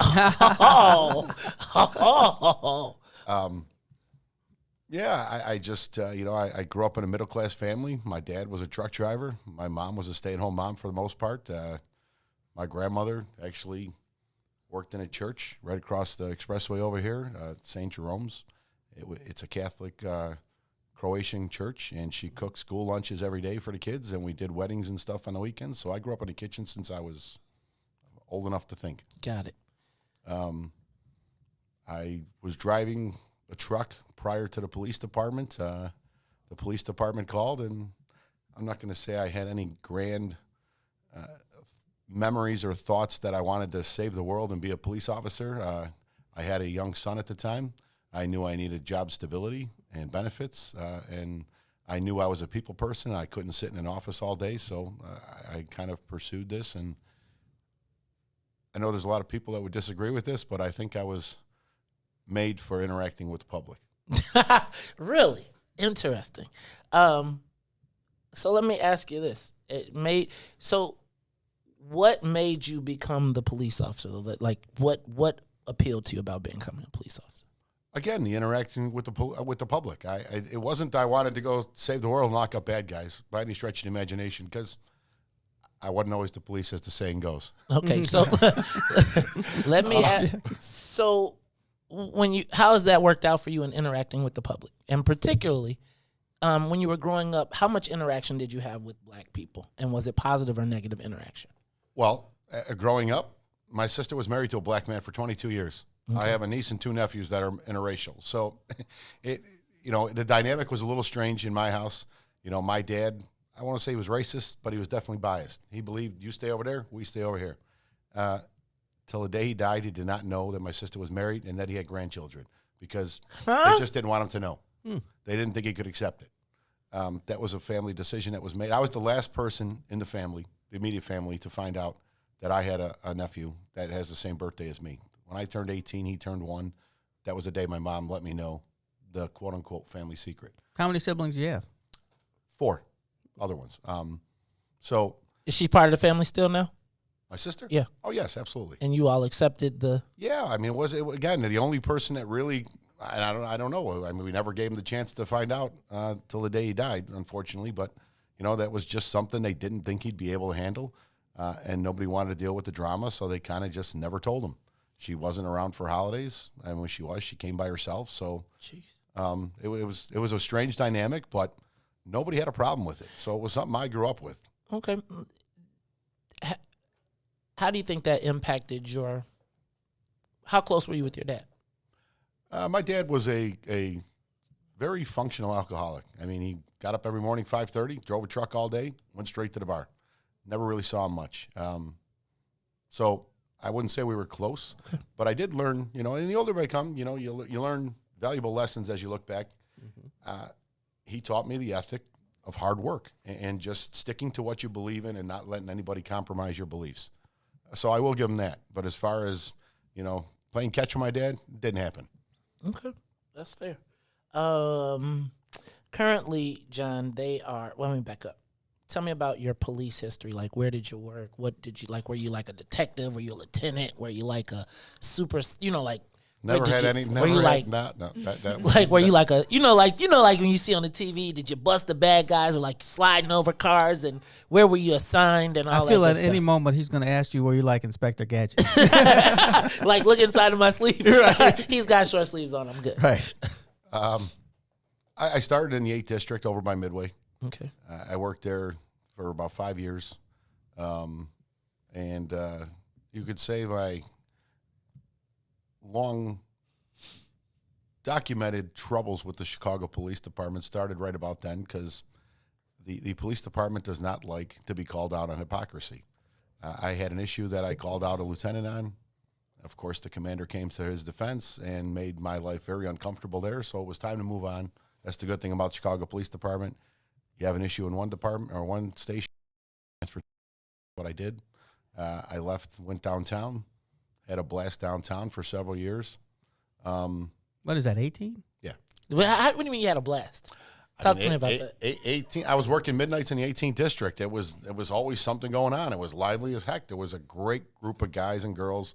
We had a lot of fun. The boss on midnights, Tom Sopanos, was the best boss I ever had in this job. Hands down, phenomenal guy. He didn't treat anybody different, whether you were in a good group or whether you were not. He wanted everybody to get along, be fair, and again, he just was exactly what a boss should be. So for those 8 years, it was a blast. Now, tell me what a blast for a police officer is. Just and understand, I'm a little nervous about a blast for a police officer. Doesn't have anything to do with gunfire. Okay, talk to me. I mean, you just. There's a lot of, I don't know what I can say and what I can't say. The division, you can say what you can say whatever you want. There was a lot of ball busting. There was, Okay. there was police work done. There was, great food downtown. Everybody had fun. Everybody went home safe. Everybody backed each other up. Everybody gave a damn. You can go from the north end to the college crowd all the way down to the south end, where you have all the suburban people coming and being drunk and dumb. It was like going to a movie every night and watching just people be goofy. Got it. So, tell me how you go from that to now where you're the head of the FOP, but you're also the police department is trying to get rid of you. Help me. That is almost like an oxymoron. Help me understand that. Well, it's not the first time the police department's tried to get rid of me. They've tried 2 other times over some pretty petty stuff. But like I said, they have a long history of not having accountability in that building right down the street here at 35th and Michigan. And they don't like anybody challenging the powers that be. But I just believe in calling balls and strikes. So how did I get there? The first time that I was given my 30 pending separation case in 2008, I was blindsided by it. I never saw it coming. Did I know I made some enemies? Absolutely. But did I ever think they were going to take it to that extreme? No. So when the sergeants handed me my paperwork telling me I had a case before the police board, I And this is in our current FOP magazine that we distribute to the members. It's a story of how I got my last dog. I sat Last home, dog? my dog, Bruce. Oh, you have literally a dog. Literally a dog. Okay. Well, I mean, he's no longer with me, but it was just a cover story on me and him and how I got there. And it was just a reach out to other officers who may be going through similar situations. But I sat in my house for 3 days staring at a wall with no TV, didn't know what to do, didn't eat. And I really just thought about taking a jar of pills and going to sleep and not waking up. I don't make no bones about it. It's not a story I share very often, but it's out in the magazine now, so it's there. But I turned the TV on for the first time in 3 days, and Bruce Almighty was on with Jim Carrey, and it triggered a memory of a story with a friend of mine who said, you should name your dog Bruce if you get a dog. And I literally turned the TV off, went to the pound, and adopted Bruce. And he got me through a tough time, and I would say saved my life. So after that, I realized that the FOP didn't quite fight for people like me because they didn't want the troublemaker moniker people who stirred the pot. They wanted to go along to get along people, made their life easier. So my dad was a union guy. You know, I saw my dad get stabbed in the back by his own friends when they got control of the Chicago Truck Drivers Independent Union, and he was promised some things that the second they got in the door, they forgot his name. Chicago politics, baby. Oh, you got that right. Well, it's a selfish society, and it's only gotten worse. Me, now. But it kind of got me more involved in FOP business than I had ever been to that point, really. It was just an entity that took my union dues, and I didn't really have much use for it. But from that point forward, I became more involved. I became a regular at meetings. I became outspoken at the microphone, and it just kind of grew. And as my career progressed and the troubles mounted, so to speak, I found less and less fight in the organization that was tasked to defend me. So I just made it up my mind that as I was getting closer to retirement age, I was going to make one run at it and see if I could make a difference for other officers who I know are going through a lot of the same stuff I do. And I mean, a union is supposed to fight for its members. And far too often, the FOP fell short of that mission. It was who you knew and how hard they were going to fight for you. It wasn't even across the board. And when you say fight for you, because I'm going to just tell you, looking at me and from our perspective, when we think about fight for you, it is defending murder. There we go. It is the defense of murder, right? Or the defense of killing. And I want to be straight up. So I want to give you the opportunity to answer, but I'm going to be honest. Our perception is that we see FOP as the organization that protects people that kill people that look like us. And I want you to I want you to address it straight up. And I give you the microphone and the platform. I would like to just say, I think, and I'm not talking for Mays, but there are bad apples everywhere. I've been a lot of places. And it seems as if the union will take the bad apples and say, well, even though you're a bad apple, we're going to keep you in the bunch. Well, and it's a life, in a case of life and death. Like there's other stuff I can get, like you lazy or you do something or whatever. But it seems that there's never really been a time when I've seen FOP been on the side of like just right. But I'm going to give you the opportunity to answer. Talk to me, man. So the FOP, like every other union, has an obligation to defend its members. Okay. I've been very clear that I don't even remember the officer's name or sadly the gentleman's name, but there was a very clear incident in South Carolina, I believe it was, where an elder... Walter Scott. Oh, is that okay? Where he was shot in the back after grabbing the taser. 100%. I said we would never, ever defend him in any way, shape, or form for what he did if he was a member. I would absolutely be thrown out of office fighting that he would never have gotten defended. I don't know if he was even an FOP member, to be quite honest with you. But I agree there's just some things that are so egregious that we can't defend him. But that being said, we have guidelines in the Legal Defense Handbook on what qualifies for defense in line of duty incidents and what doesn't. A committee reviews an officer's circumstances, makes a recommendation to the board of directors. The board of directors votes to determine whether they're going to defend an officer or not. It is no different than any other union organization. I mean, I could tell you after working 4 years in the CPS at Hubbard High School, I went from being the principal's own words, the best thing since sliced bread, to a racist in 12 hours because of a simple picture I posted in front of a squad car with a flag. But I did my damnedest to help those kids any way, shape, and form I could.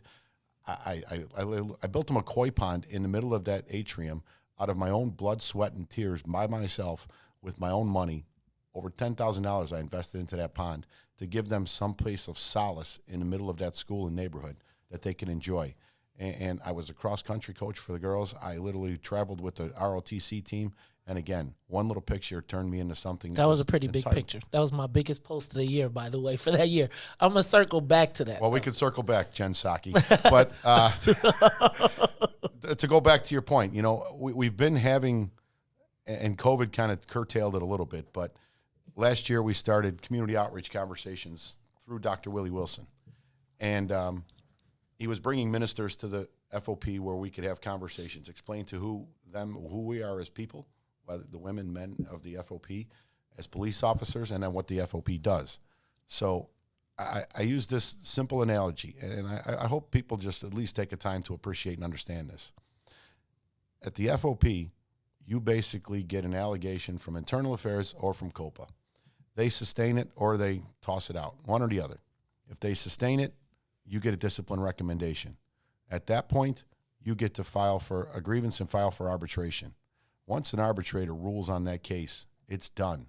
So that's two levels, the original investigation and a grievance arbitration procedure that an officer has for protections. You flip that to the criminal justice system. If I arrest somebody with a gun or dope, I basically have to call the state's attorney and get felony approval that night on the spot in order for charges to go through. That's one.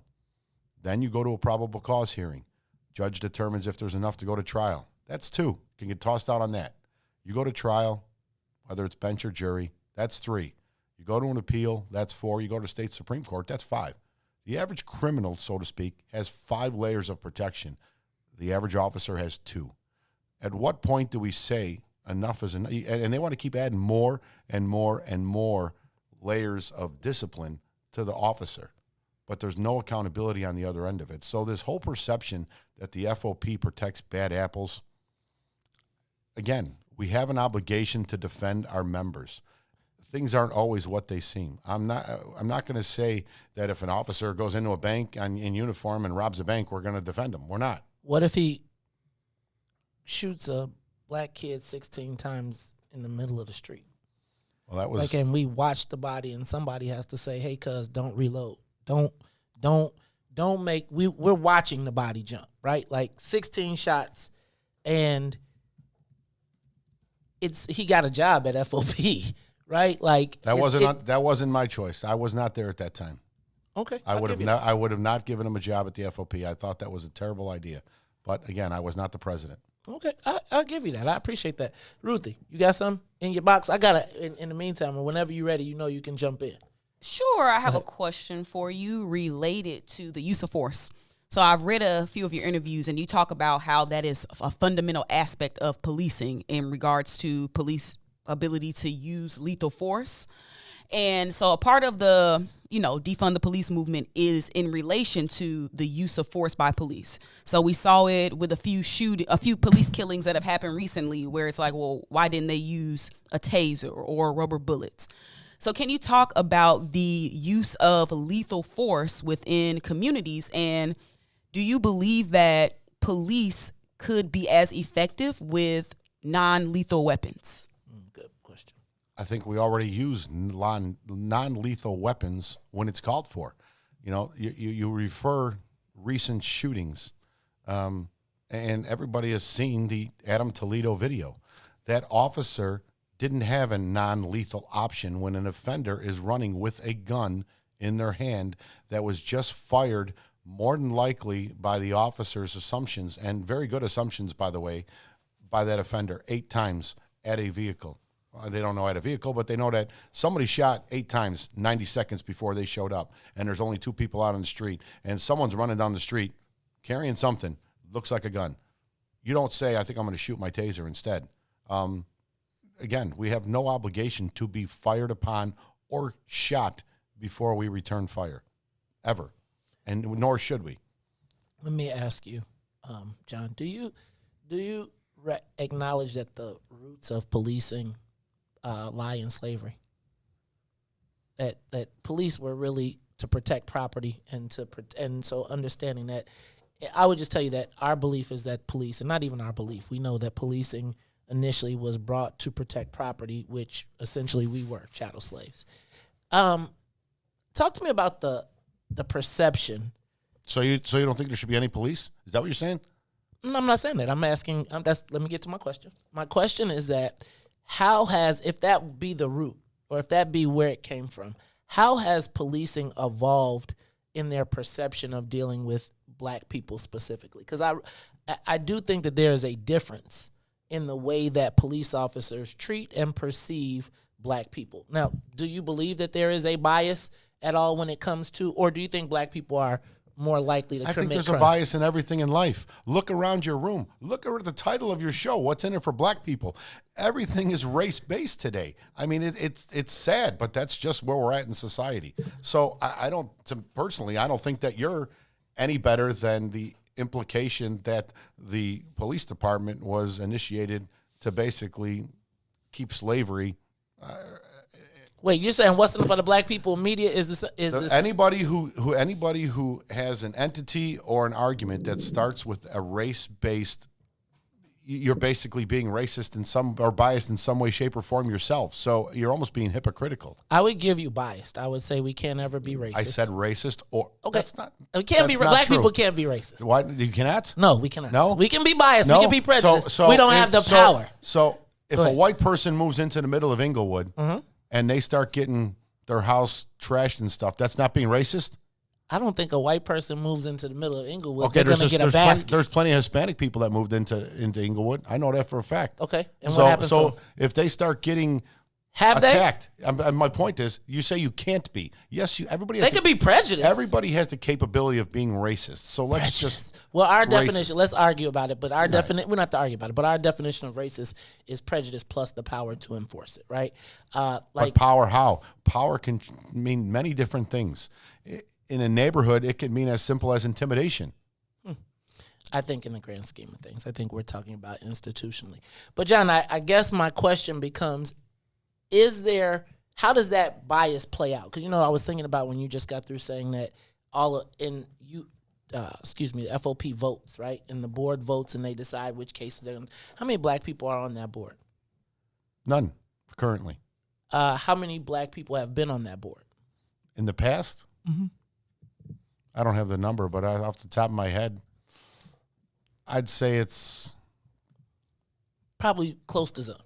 No, not true at all. Okay. Not true at all. Okay, cool. I'm trying to. I mean, I haven't been around forever, but I would say it's probably 10 or less. Okay, and in that, do you think that the lack thereof in a city where it's a majority?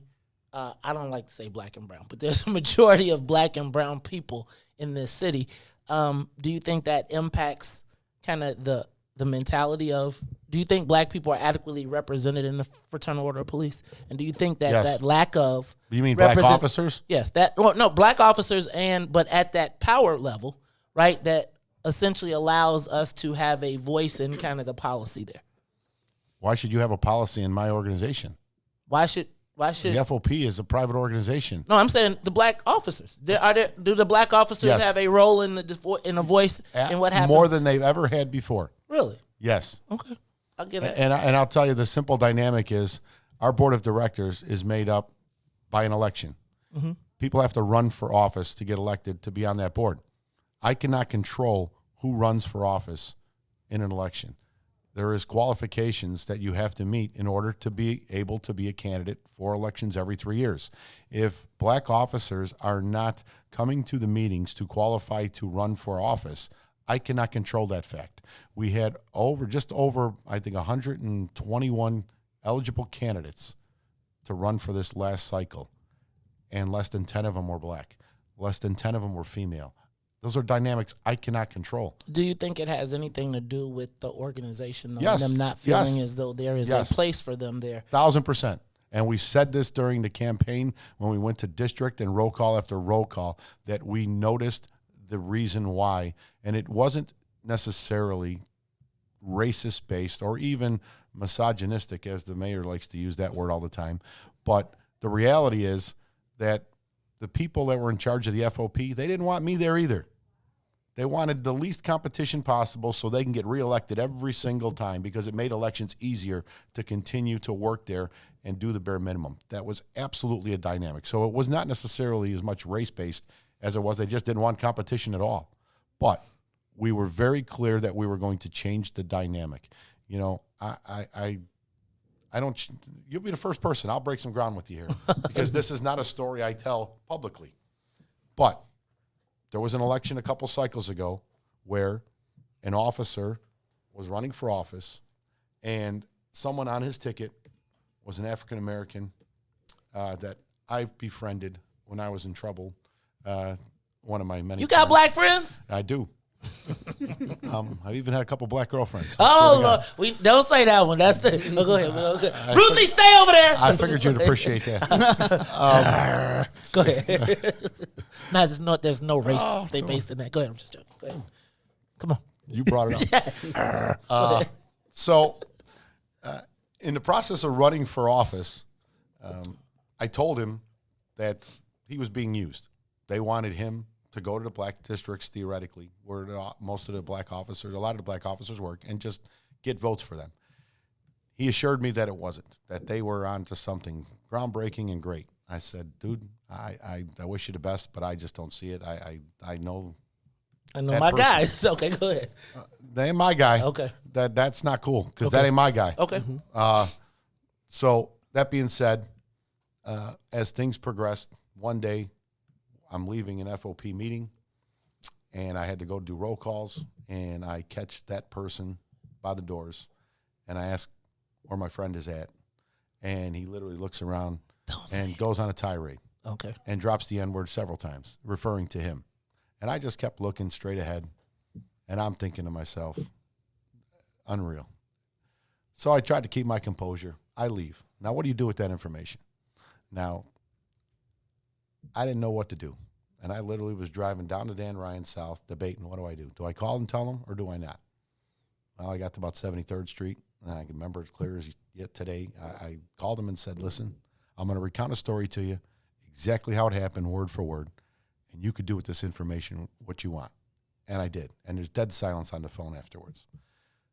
And he goes, I don't know what to say. I said, I don't know what to say either, but I felt you had the right to know. I told you they were no good. I told you they were using you. You're going in front of roll calls, vouching for these people, and they're as dirty, and they're everything that's wrong with this organization that I've said from day one, and I just thought you had the right to know. Well, you know what that turned into? I don't know who to believe, because he denied it. That's what I got.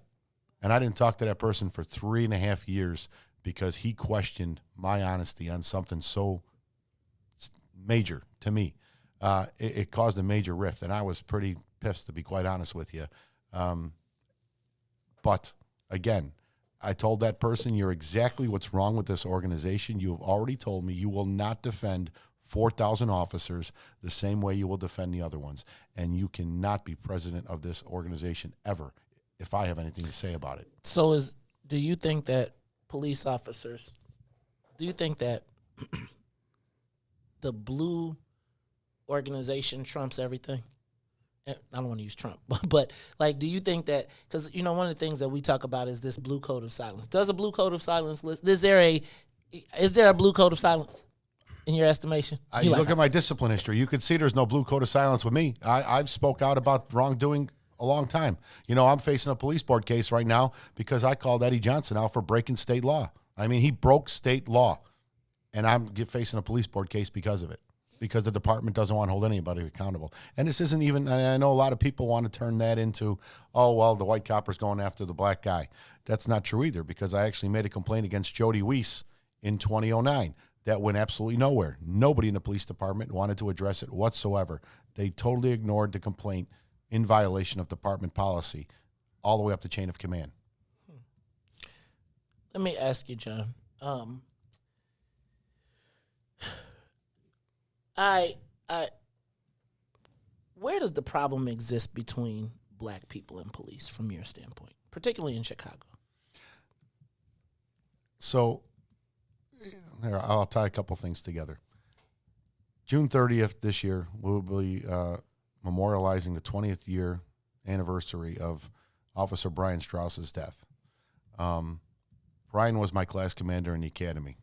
Brian was absolutely a great human being, fair as can be, and tried to make a difference in the Pilsen area, getting rid of gangs for that neighborhood, and tragically lost his life in an alley, 2 o'clock in the morning, by a teenage gangbanger with a gun, quite like Adam Toledo. That's just the reality of this.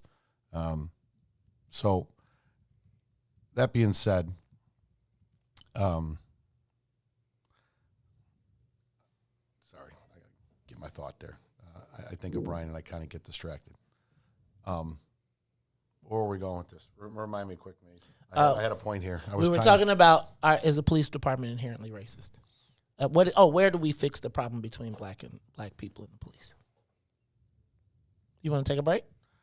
You need a second? Yeah, give me a break, because I was tying that all together and I forgot why I brought Brian into it. All right, well, let's take a quick break. We will be right back. You are watching the Maze Jackson Show. We are talking to John Cantanzara. He is the president of the Fraternal Order of Police. We'll be right back. The Maze Jackson Show. We'll be back after this break. Shop at Black-owned and operated Solo Beauty, where you are appreciated and respected. Located at 8158 South Cottage Grove, Solo Beauty can supply all of your black hair care needs. Solo Beauty is open from 11 a.m. to 8 p.m., Tuesday through Saturday.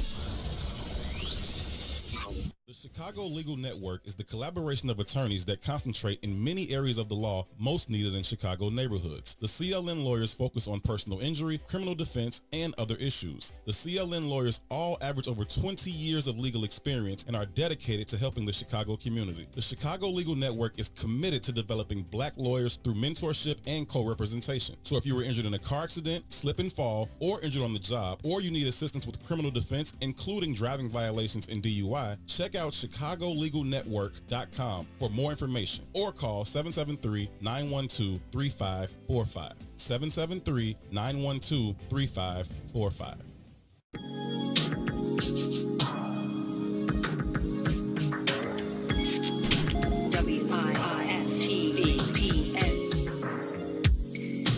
I can see it in your eyes.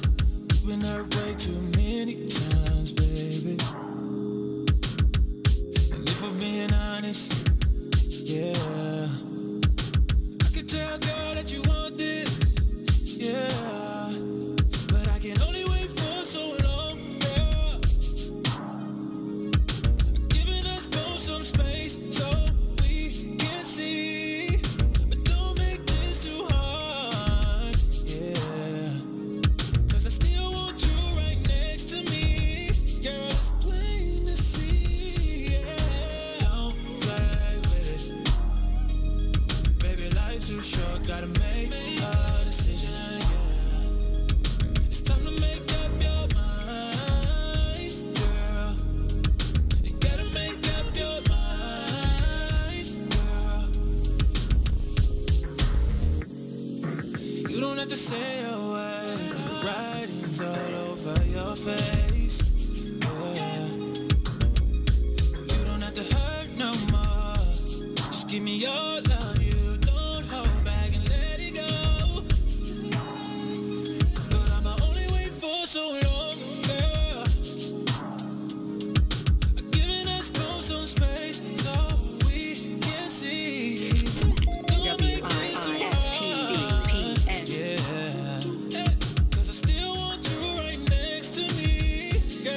You are listening to the Maze Jackson Show. I'm your host, Maze Jackson. Got my co-host, Todd Stroger, Miss Ruthie Moore, Sonia Escobar on the Wheels of Steel, and in the building we have John Cantanzara. He is the chairman of the Fraternal Order of Police, Lodge 7, right here in Chicago.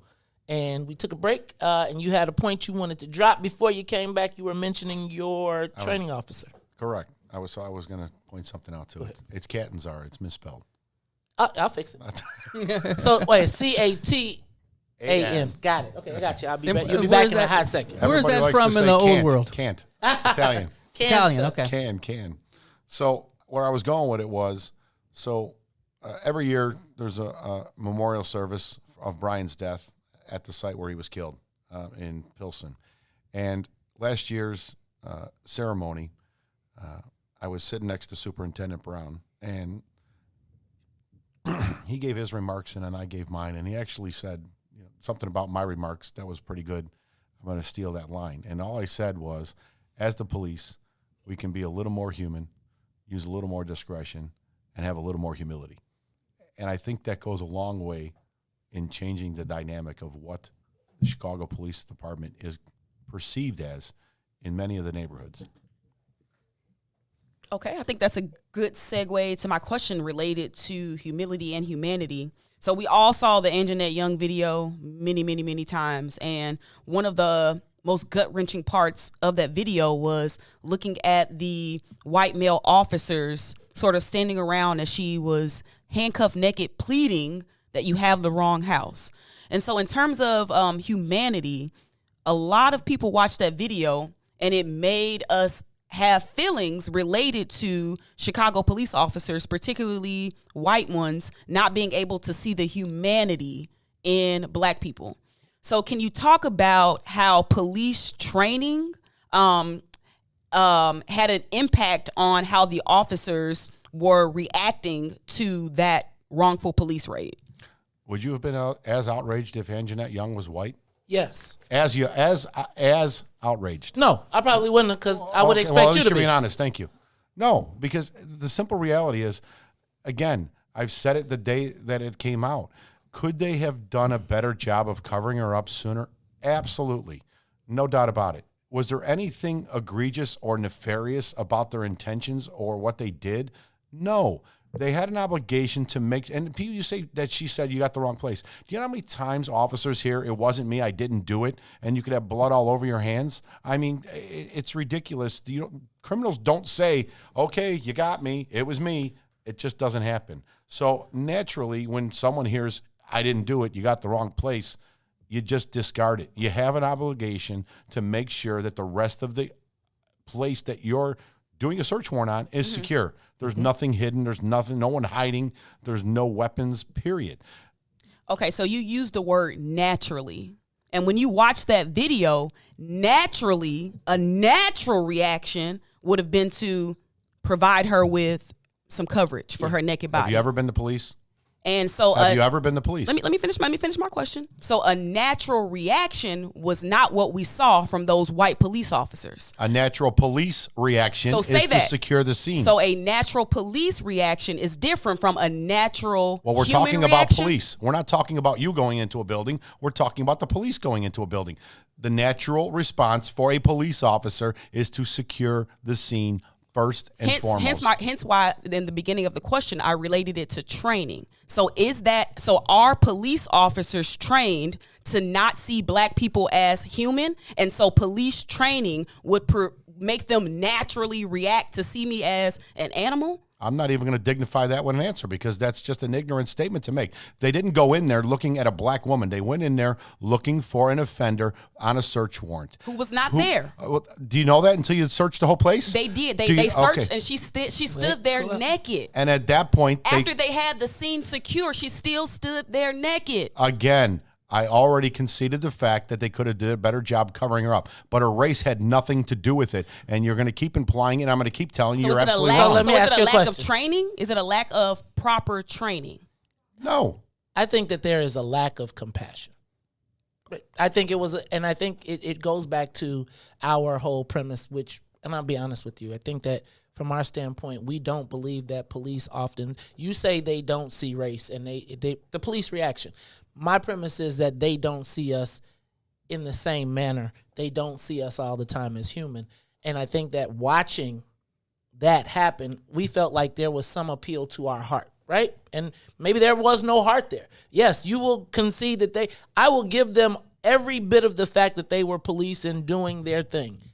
I have witnessed, quote unquote, good police who say, man, even in this situation, this is a wrong way to handle this. And I think the ability, I think that reminded me, honestly, of watching like a movie like Roots and watching a black woman. Come on now, man. Can you tell me how I feel, though? I'm telling you, all I can imagine is my mom, right? Standing there screaming and nobody and not being able to do anything. And I thought about if black officers had done that same thing to a white woman, and it was maybe not the police, but I'm going to tell you, somebody would have been riding up from down south talking about we're finna deal with that. And I think that the inability to see the compassion or lack of compassion in that is probably where and you calling it natural, that's problematic.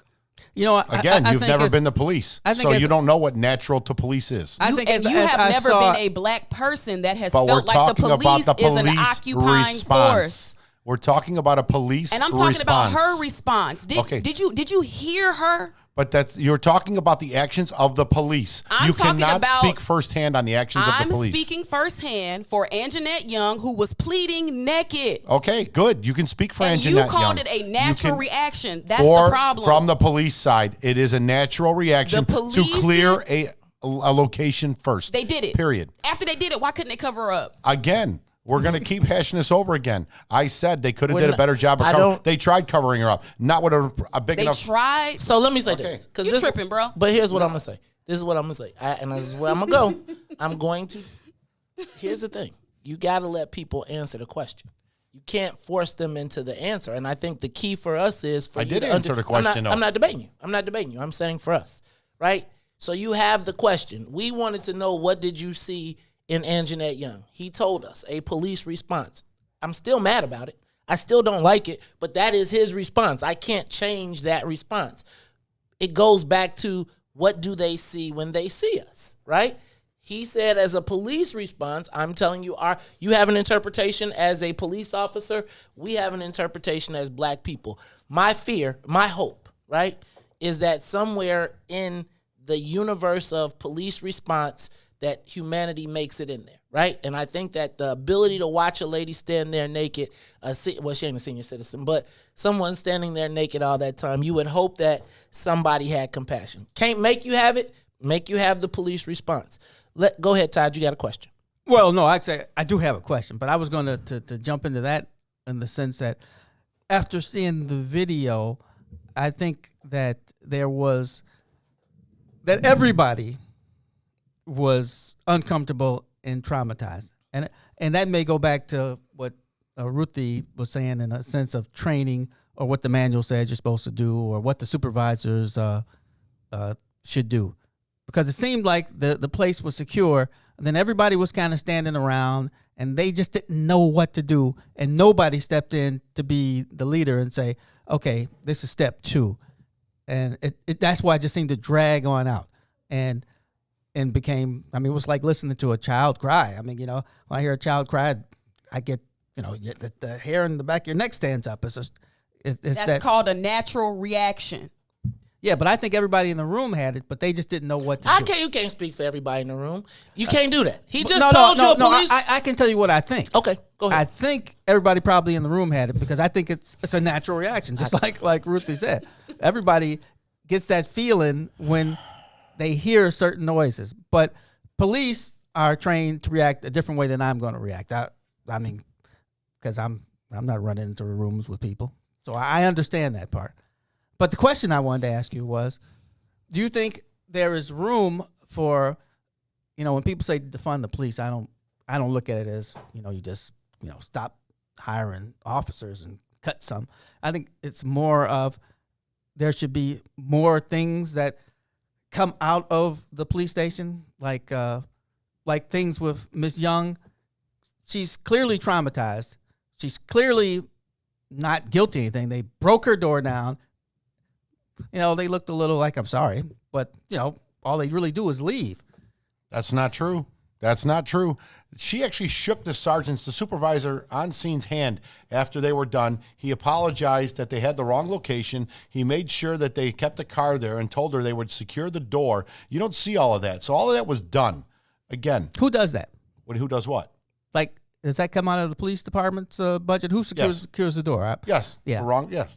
Okay. Well, I mean, the city eventually. Well, you're filling in some of the holes that I thought were there, so that's fine. I would just say that. But she shook the supervisor's hand when he apologized. He No, said, no, I sorry. didn't say. I So said I'm she just probably saying, apologized. There was He an probably amicable apologized. departure that day after that happened that you don't see on the video. But video, as good as it is for, you know, officers being able to articulate what they did and why they did it, is also the officer's worst nightmare, because everybody wants to play Monday morning quarterback now. Everybody wants to say what I would have did in a split-second decision in the heat of the moment. I would have did this instead. Well, that's really good when you're sitting on the comfort of your chair, drinking a latte, looking at it on your little iPhone, what you would have done. You know, but that wasn't my question. My question really was, that was just kind of an aside. My question really was, do you think there could be other services, or maybe they're there and I don't know, like a social service person comes out, you know, after the incident and tries to put everything together for That's above my pay grade, Todd. I mean, the city certainly has those services.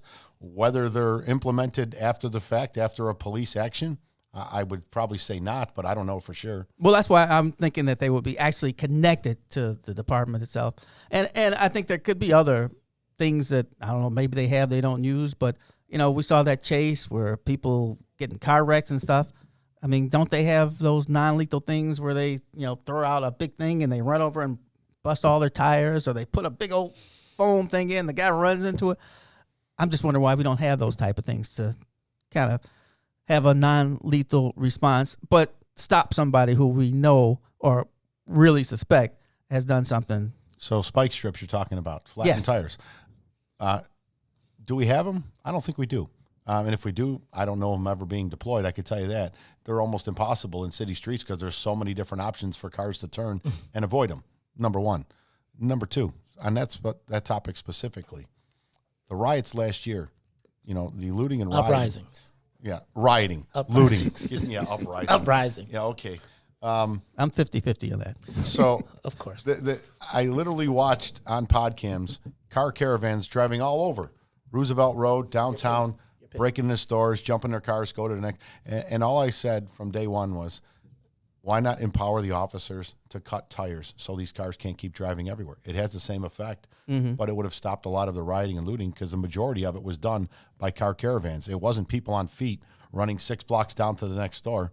It was a bunch of cars pulling up, breaking windows, stealing what they could, jumping in cars and going. I saw them. So, I mean, that tool is very effective, but specific to car chases, again, you know, not. At what point do we start blaming criminals for the behavior and the condition of this city? You can't keep saying that we have to curtail police action more and more and more. Now they want to redo a chase policy where they're talking about, I have to call a sergeant. Hey, sergeant, I got this subject. I think he's the offender in a rape of a third. Never mind. He's already out down the block and gone. I mean, how stupid are we even talking here? We're empowering criminals more and more every day. It happened in the lame duck session down in Springfield with that quote-unquote reform bill, which did nothing really to reform more than it did hand the keys of this city over to the criminals. I mean, when does it stop? If people don't understand the dynamic we're facing, we're eventually going to be Detroit circa 1990 very soon here. Is that code? No, you know, it's code for what? What does Detroit mean? It's code for a city that's unlivable. In 1990, Anything? Detroit has made a rebound. There's no doubt about it, but it was absolutely destitute back then. And what happens? Where do you think all the money comes from? It comes from taxes. It comes from businesses. When those businesses leave and they don't come back, where do you think all the city services are going to come from? Where do you think the police protection is going to come from in the most desperate neighborhoods that need it? They're going to be gone. There's going to be no police. This defunding movement is ridiculous. That phrase fell flat on its face. So what was the default plan? Let's make the job so undesirable that nobody wants to be the police anymore. And you're going to have a mass exodus with no replacements in sight. And by default, you're going to have 20% less police on the police department. And then you can scream, well, they don't need that big budget anymore. Now we could take that money and do something else. It's absolutely ridiculous way of looking at civilized society. I have a question related to that topic from social. So this is from JM. I'm not going to say your whole name, but how do you feel about whites policing whites, Hispanics policing Hispanics, and blacks policing blacks? Ridiculous. I already touched on everything being race-based and how stupid that whole concept is. So let me ask a question. Well, but if you know that the people that are coming that are entering our neighborhoods, let me back up because it goes back to my other question. One of the things that because I can dovetail into this. Well, but I could also expound a little more. So let me get this right. The problem with the police department is that white officers don't relate to black citizens. No, they kill them. We treat them different. Okay, that's so ridiculous to even say. The fact that you sit here now and say we're treated different because we're black, and now you're saying, well, that's wrong because I'm looking at you as a black person instead of a human being, but now you make an inference that we should have policing based on race. What's the difference? You're being just as bad as the people you're accusing of. Except we live. Everything is based on race. I would say except that we have a better chance. How many people of were killed by black people last year in the city of Chicago? I'm not worried about that. I'm worried about the people that I pay my tax dollars. Well, you're not worried about that. So you're not worried about that poor 7-year-old girl that was executed in a McDonald's parking lot. No, you just said you weren't worried about her. You're worried about the ones that killed. No, that's what you said. Okay. That's what you said. So you're not worried about her. You're worried about the ones that the police killed. Okay. Shame on you. I am worried about all of the deaths. But I don't want to pay to be killed. Okay? I don't want to pay to be killed. Now let me back up. Then don't carry a gun. You know what? You know what all of those situations have in common? What? A failure to comply. Whether you agree with whether you comply or not, though, you still can wind up dead. That's Do not you true. agree? You show me a situation where a police officer killed somebody, even with a weapon, that complied with their direct orders. What's my man? I can't even say his name now. They ain't got me. George Floyd. He was resisting arrest. Again, let me finish. He was urinating on himself. Stop. Can I finish? Go ahead. Sure. And Leo Tyrell on Fox News said it best. The use of force was justified up until the point George Floyd stopped breathing. At that point, it became excessive. 100% accurate as it can be. When he was resisting arrest, you have every authority to use force. Period. Is that force the same when they use it? Do they use the same amount of force on black people and white people? Because yes. Why does it seem then, sir, that we always see black people dead, and we very rare? I was just watching a video. No, I'm not even watching the video. Why does it seem like black people wind up dead in their interactions? I have not seen a video, a tape, anything in Chicago at least of. Do white people not commit crime? Do they not resist arrest? Do they not carry weapons?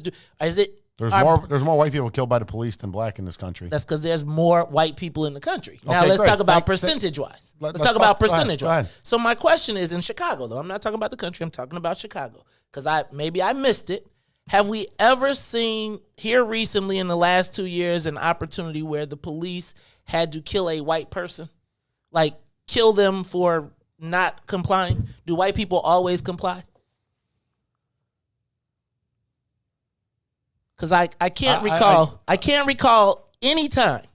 I cannot recall any time in the last, let's just say 5 years, since Laquan McDonald. I cannot recall a video, a incident, a time when we've seen a white person dead. Now, I'm going to suggest that maybe white people don't commit crime.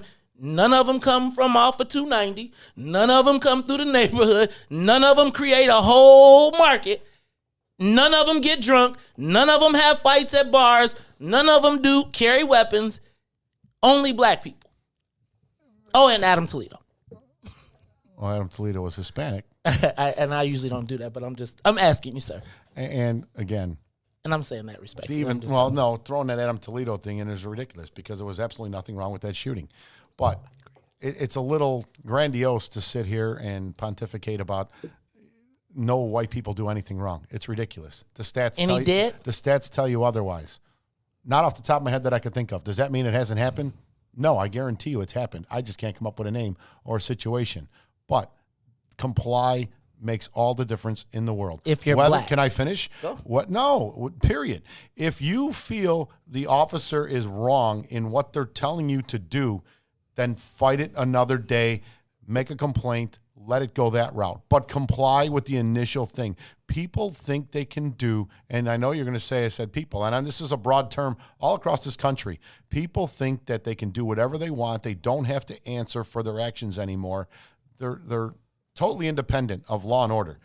If you comply with the police officer's lawful orders, whether you agree with them or not, you have a 99.999% chance of going home alive that day, period. Speaking of going home alive, one of the things that I often hear is that the police officers want to go home alive, right? Like every day they go out on the streets and with the implication that perhaps they're scared or fearful for their lives in their jobs regularly. Do you think police officers are fearful when they enter into certain neighborhoods for their lives? I think it was Chris Cuomo the other day who asked me this goofy question specific to Toledo. Why does it matter that he was a gangbanger? It matters very much so when an officer is responding to a scene.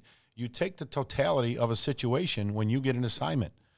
If you're going to a church for a disturbance, you're going to go into that situation in a much different state of mind than you are in the middle of a gunfight.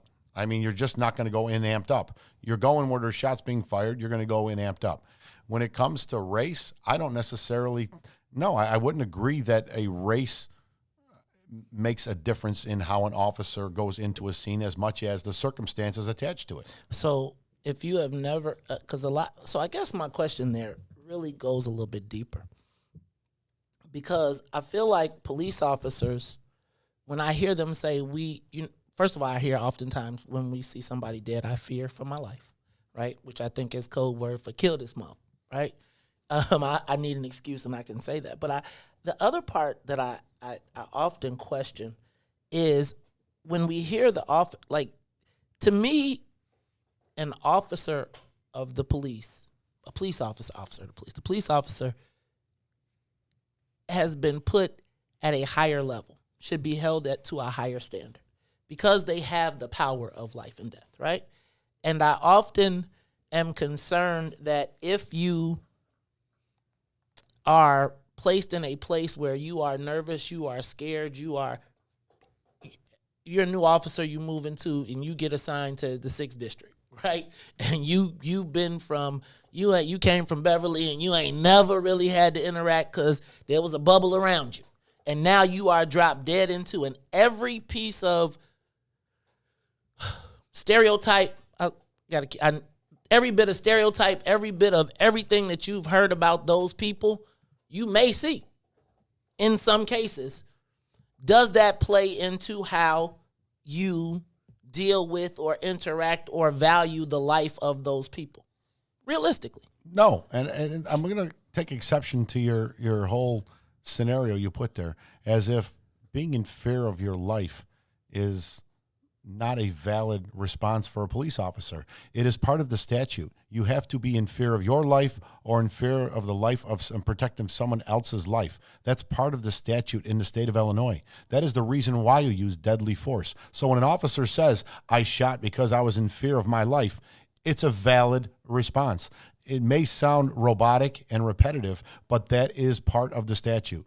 I'm not going to debate that. And unless you've ever been shot at or had a gun to your head, I have. Okay, and you weren't in fear of your life? Hell yeah. Why did you just stand there and say you can't get me? But I'm suggesting that if you get out of a situation with a gun in your is there do you have to patrol Inglewood? Do you have to police different do you have to police black communities differently than you have to police white communities? Do you have to?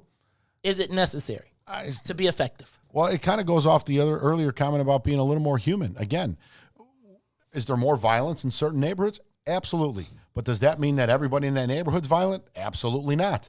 That is where the humanity part comes in. We know for a fact that there are people who are held hostage in their house because they don't feel that it's safe to go outside, even on their own sidewalk. Those are the people that you need to have empathy for and understand that they're just as affected by everything that goes on in the district that you're working that you are.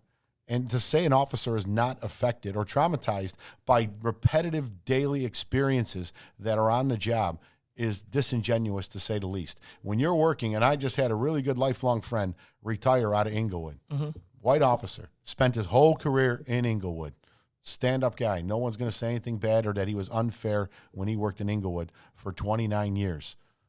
But to say that 29 years in Inglewood wouldn't affect any officer, black, white, Hispanic, or otherwise, you're out of your damn mind. I mean, to see the trauma that you're experienced every day, whether it's domesticating, whether it's killings, stabbings, junkies, you name it, it has a cumulative effect on an officer that nobody seems to give a damn about. I think that same trauma also has cumulative effects of the people that live in the communities. Agreed. And so it's a vicious cycle, and it's a balancing act in between black communities feeling like we need police to protect us, but also feeling fearful of the police. And so you kind of talked earlier about how unions are supposed to fight for its members.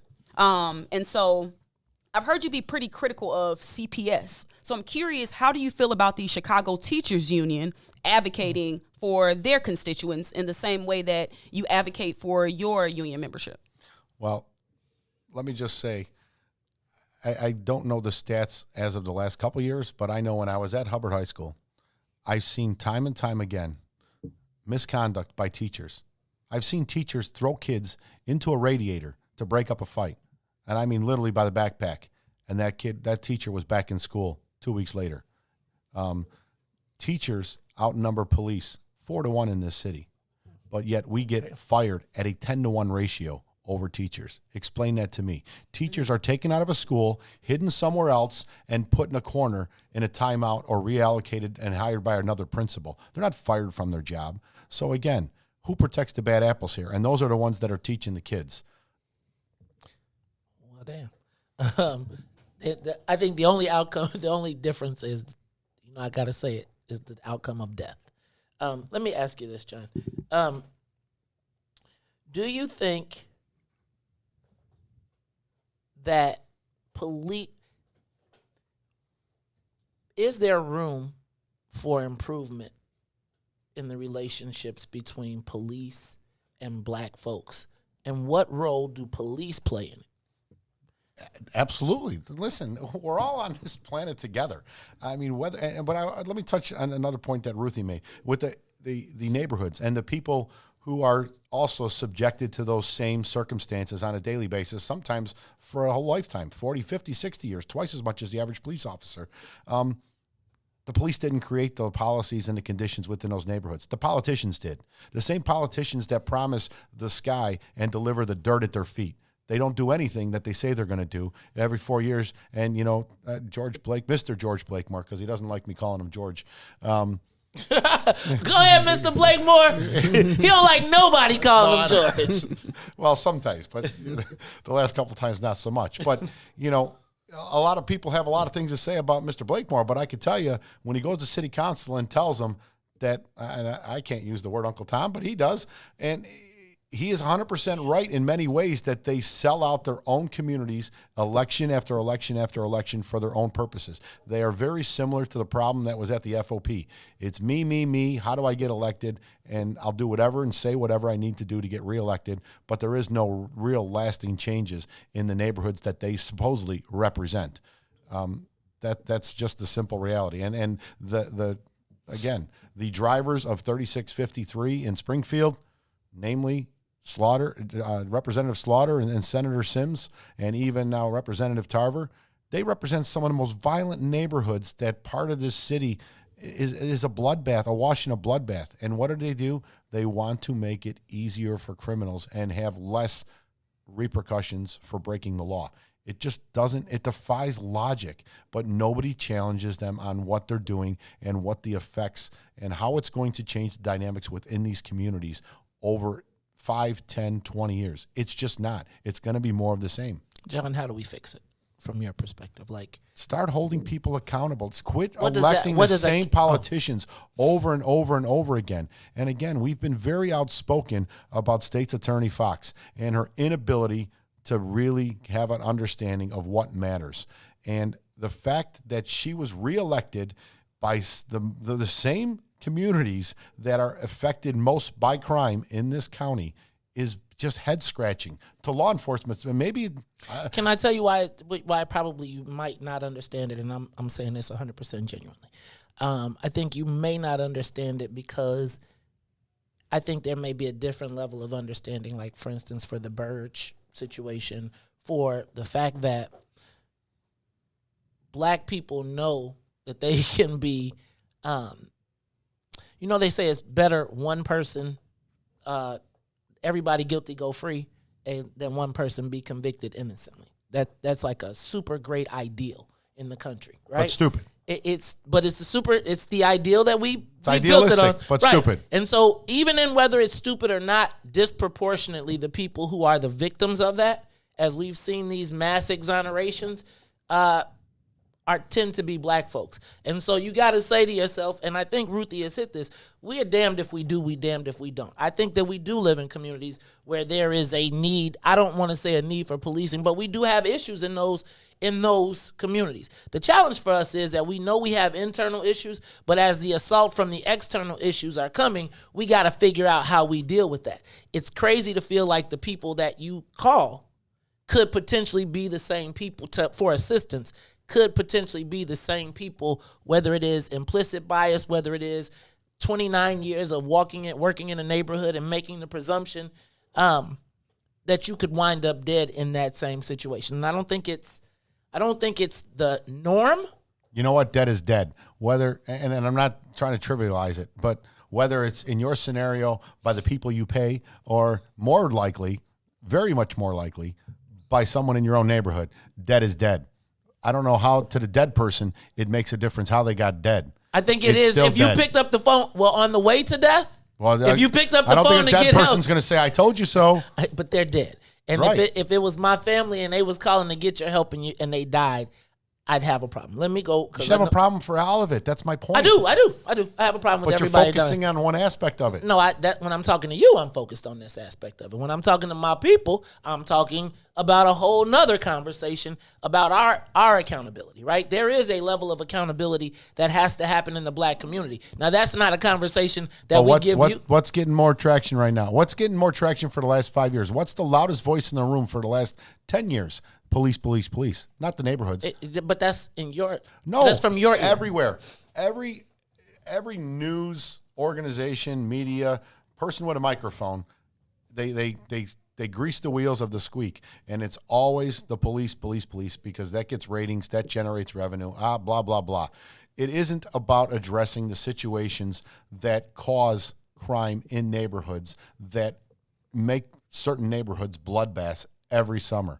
I mean, we had a record number increase, and it isn't lost on many people. I mean, sadly some, but most people understand the dynamic that it wasn't just a Chicago increase last year. There was a nationwide increase in violent crime all over this country. At the same time, defund the police and less policing was championed everywhere. Do you not see the correlation between the two? And even on top of last year's record numbers across the country, it's even ahead of last year's pace this year by 30%. Does that not frighten anybody? And I got to tell you, there wasn't any George Floyd's or Laquan McDonald's in those statistics, period. But no one seems to give a damn about the 7-year-olds, the 17-year-old who caught a bullet less than a mile away from where Adam Toledo was killed by someone that was shooting at a car. And the same thing that Adam Toledo and his partner were doing that night, shooting at a passing vehicle, attempted murder. But nobody wants to talk about that. You want to focus on the fact that the police were involved in a deadly shooting, not that they were 90 seconds before that trying to kill somebody in a passing vehicle. You got to okay, but I got you. But in no, the general, that doesn't get traction. If you did talk about it, no one knows about it. That's just the reality. They do. They was tuned in last week. Well, so we talked about that, and we will say this, right? The Adam Toledo thing, I think it's 0.8 of a second. I think they can pick which picture they want to show, and then that makes that situation happen. What I will tell you, John, is that I think that it doesn't get traction maybe where you look. I think we all have different circles. And I'm talking about the death of the 7-year-old. The 7-year-old is an issue that the black community is working to deal with now. But I'm going to move on because it's time for us. We got to wrap this because we got to go to the next. Well, first of all, I want to tell you thank you. Like, you went the whole hour and you did something. You're more than welcome to stay the rest of the thing because I'm sure Ruthie got some more questions. You got more questions you want to get out? Yes, she does. Yes, she does. And hold on. Okay, go ahead. Go ahead, Ruthie. Go ahead. No, this is good, though. It's good that you talk. All right. So just hear me out. Let her finish, John. We know all across the country, right, during the Capitol riots, or do you consider those to be riots? Yes. Ooh. Okay, you paused. So you had some colorful language surrounding that, which you did recant after you saw some more video, you saw some more evidence, and you said, hold on, I can't really defend this. So across America, white supremacy is like the buzzword. Joe Biden said it during his inauguration. So we know that white supremacy is the buzzword throughout the systems that permeate America. Now, I know that I did some research, and you don't like the word systemic racism being used to identify the Chicago Police Department, correct? Correct. Okay. So if white supremacy is experiencing cancel culture all across the country, and we know that the defund the police movement is also in full effect, it is inevitable that the system that has been used to control a segment of society, i.e. the police, we know that it's about to come to an end. And so just as being a white man, right, how do you feel about the impending power that y'all about to lose? Listen, I firmly support the Second Amendment, so I ain't worried about it because I'll be tucked away somewhere, retired, and God forbid someone comes for me, they better be right with Jesus. I'm going to tell you that right now. I'm not worried about that. But you talk about Joe Biden talking about white supremacy. Mm-hmm. It's really amazing that Joe Biden speaks and it's gospel. What about anything the president just, because a president says something that makes it factual? No. Because that wasn't the case with President Trump, I assure you. You would probably didn't care a damn word that came out of his mouth. We knew he was lying. Thank you. We knew he was lying. But we did know he was lying. And I am different than Ruthie's a fighter. And I'm a lover. No, I'm just kidding. But there was a difference between what he was doing when we know it. I think everybody knew it, but people were willing. But I'm making the point. Just because Joe Biden or the president people were says willing something, to accept what he said because they wanted to hear it. And I think that's what we really found out through that whole election is that this whole white supremacy thing is like abortion. It's like 50% on this side and 50% on that side. The nation is just like cut in two.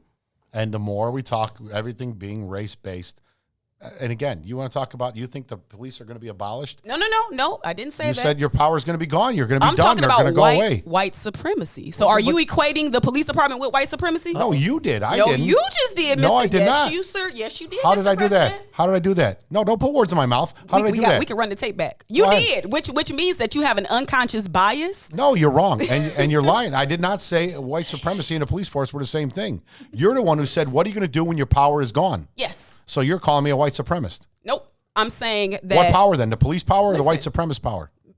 Sir, I am also well versed in the art of the spin. And so you cannot spin me. I know what I said. I know what you said. My question to you is you represent the face of the Chicago Police Department. You represent a particular face of the Chicago Police Department. And I know that you have a particular job, like you have a particular rhetoric, like you represent your people. I'm not mad at you. Who's my people? White people. Police. Oh, that's white your people. Thank you. No, he had it right. You had it wrong. No, white people. I represent the police. But you represent black, white, Hispanic, brown, you name it. A certain type of system that you represent. And so my only observation was that power is coming to an end in America. And I know it's scary. And the police are the ones that are condescending. And the police are the ones that are being used to keep that. Let me finish my point. The police are the force that is used to keep that system in place. And it has to be scary for it to be coming to an end. So like what you just said about the Second Amendment, you gave me the answer that I was looking for, is what you going to do about that. And you already said, I got my gun, I'm good. I think that's a very good point, right? I think we all need to pay attention. John, we got to wrap this. So first of all, let me tell you, thank you for coming. Like and I'm going to say this, you are more than welcome to come back as we talk about issues, I think Hold on, Mace. No, I don't have to. But anyway, I did want to say, I was just reading a comment. I was responding to it. But I did want to say before you leave, that the police are part of a bigger puzzle, I think, that black people don't have a lot of faith in. And it goes to the police arrest you, the state's attorney is hell-bent on giving you a charge in some face or fashion. Most people probably don't even look at it that way, and now that we have a different state's attorney, you're right, things have changed a little bit. But the state's attorney has always tried to put people in jail. The first thing they do when they arrest a black youth is, what gang you're in. Everybody's not in the gang. They do it for brown, white. They ask everybody of a certain... Oh, I know they do it for brown, too, for sure. Well, okay. How many white people in jail? I'm going to stop. I'm going to let that go. Where's all the crime happening? In Chicago. In the white people's neighborhoods, they do. Where, really? Yeah. Really? Or they bringing it. Lay a map of the shootings and homicides. Let's lay a map of all the drug deals and all the people pushing it. Okay, regardless, the crime is happening in certain communities in this city. Quit ignoring it. I'm not ignoring it. Do you have to police black people differently? Differently? Yes. No, but there's more crime in black neighborhoods. That's just the reality of Chicago, whether you want to admit it or not. Okay. So, of course, that's where you're going to have police interactions. Of course, that's where you're going to have officers stopping vehicles for minor traffic violations, seeing what else is going on, because that's where the criminal activity predominantly is occurring. It's simple logic. And for people to want to bury their head in the sand and pretend like it's not reality is beyond ridiculous. And I'm just going to clarify something. I still take exception, and it kind of pisses me off that your condescending tone, Ruthie, was about... Hold on. What was the condescending tone about what? Come on now. That my white power is coming to an end. Does that bother you? No, because it's so infactual. And again, Isn't that white power is not coming to end? I do not have anything to do with white power, white supremacy whatsoever. I represent everybody in the Chicago Police Department evenly across the board, regardless of gender or race. So, John, here's what I think, and I think maybe you probably didn't understand, or I want to just make sure that we are clear on this. I think that here, as I told you before, we believe that the basis of policing, the root of policing came from the protection of property, which at that time was chattel slavery. And I think that since its inception, police have been in place to protect property, right? And we at one point were property, and we don't know that has ever changed. Like, I don't think anybody says, they're property, but the mentality as it related to having police was to protect white society from the uprising slaves, the people that were running away, etc. I'm just telling you, you're looking confused. And because do you know Irish were slaves too? So stop. And let's back up, John. But they were still property, right? I'm not debating it. I'm not going to go there. But and when they were released, then what they did was they moved into the space of policing, right, to be able to control the slaves. And they left the country. They were like, we need to get out of here. and they came here. They came back. But so my point, John, I think, and when she said, I don't think police in our mind in general were set up to protect the system of white supremacy in general. Just like to protect white people from the natives. No, seriously. From the uprising slaves, the people who had superhuman strength when they do drugs, right? All the stuff we heard in the Derek Chauvin trial. And so I think what Ruthie was talking about as we get to this point of defunding police, how do you feel about, because it seems like you do believe that we're rapidly approaching not a state of anarchy, but a state of like where it's gonna be you have to defend your own self. And I think you actually said that, right? And not from the standpoint of, I'm a white supremacist. You said it from the standpoint of like, I see this thing devolving and I'm gonna go retire. I'm gonna go get my gun and I'm gonna be on my farm and just stay away from me. Right? That fair? That's fair. Okay. And so I think that is essentially what we were saying. I don't think that, I'm not going to speak for Ruthie, but I think that in our mind, The police department is put in place, not John Cantanzara, but the police department in and of itself is a tool of protecting white supremacy. Now, for you, that's not the same. You say it's more like protecting the same old politicians doing the same old thing, etc. We just have a different perspective. I'm still going to say this again. I appreciate you coming here. I appreciate you having the conversation. Now, I'm not going to never let you pick on my girl, Ruthie. I'm just telling you, right? But I think that it is so important for people to talk. And I hope that we gave you the opportunity to express yourself, right? Like, not to guide. We got our questions, but because I think that as Chicago, we know who Chicago is. And I'm going to just be honest with you, bro. I know that there are the Southwest side Irish, just like it's the Southeast side black people. And I think we try to pretend like this isn't the city of Chicago and it has all of its interesting pieces. And so I thought it was important for you to come here. I think that even when we're having these difficult conversations, whether it's the Adam Toledo shooting, whether it is because you'd be surprised at my thoughts on that one.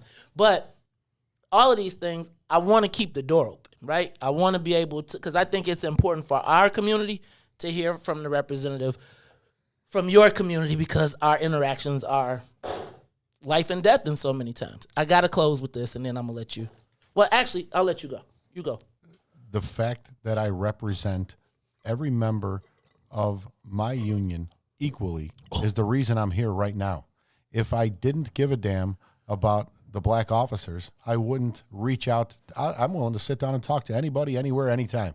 I have no problem defending what we do, how we do it, and why we do it for every single one of our members to anybody that wants to have that conversation, because I understand that my members encompass a broad, diverse segment of this city. I got a lot of pushback, a lot of warnings. Did not go on CNN. Don't go on CNN. Chris Cuomo hates the police. You're not going to get anything out of that. You're not. I said, but it doesn't matter. We have to be able to engage everybody, anywhere, anytime. That's just my motto. So in that, I got a message from a black cop who's watching.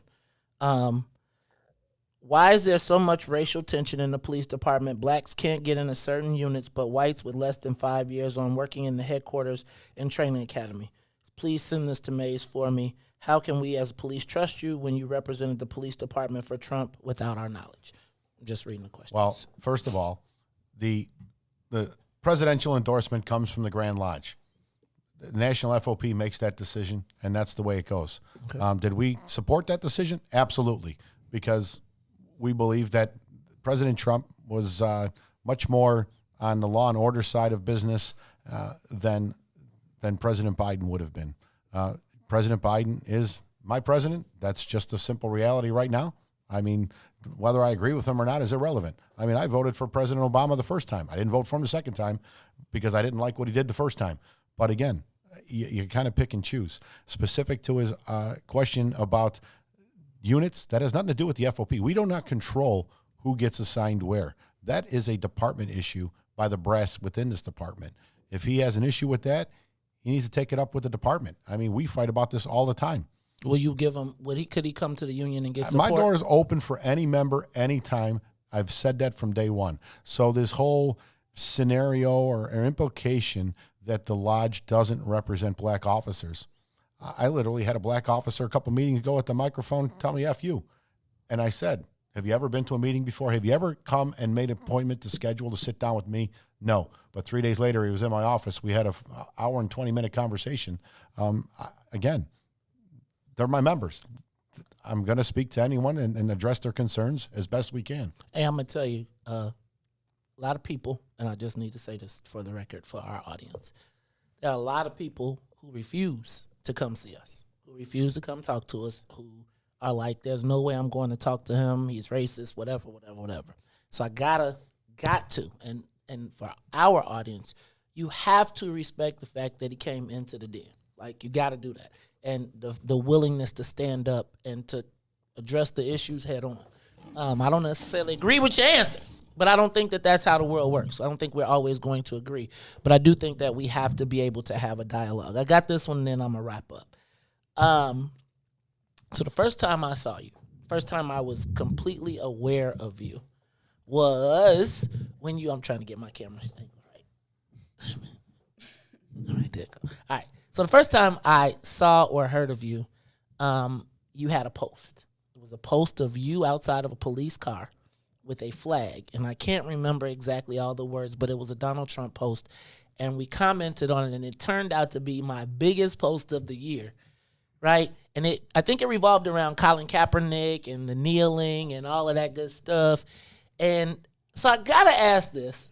Here we are 4 years later, right? And the post was around Colin Kaepernick kneeling and the whole thing.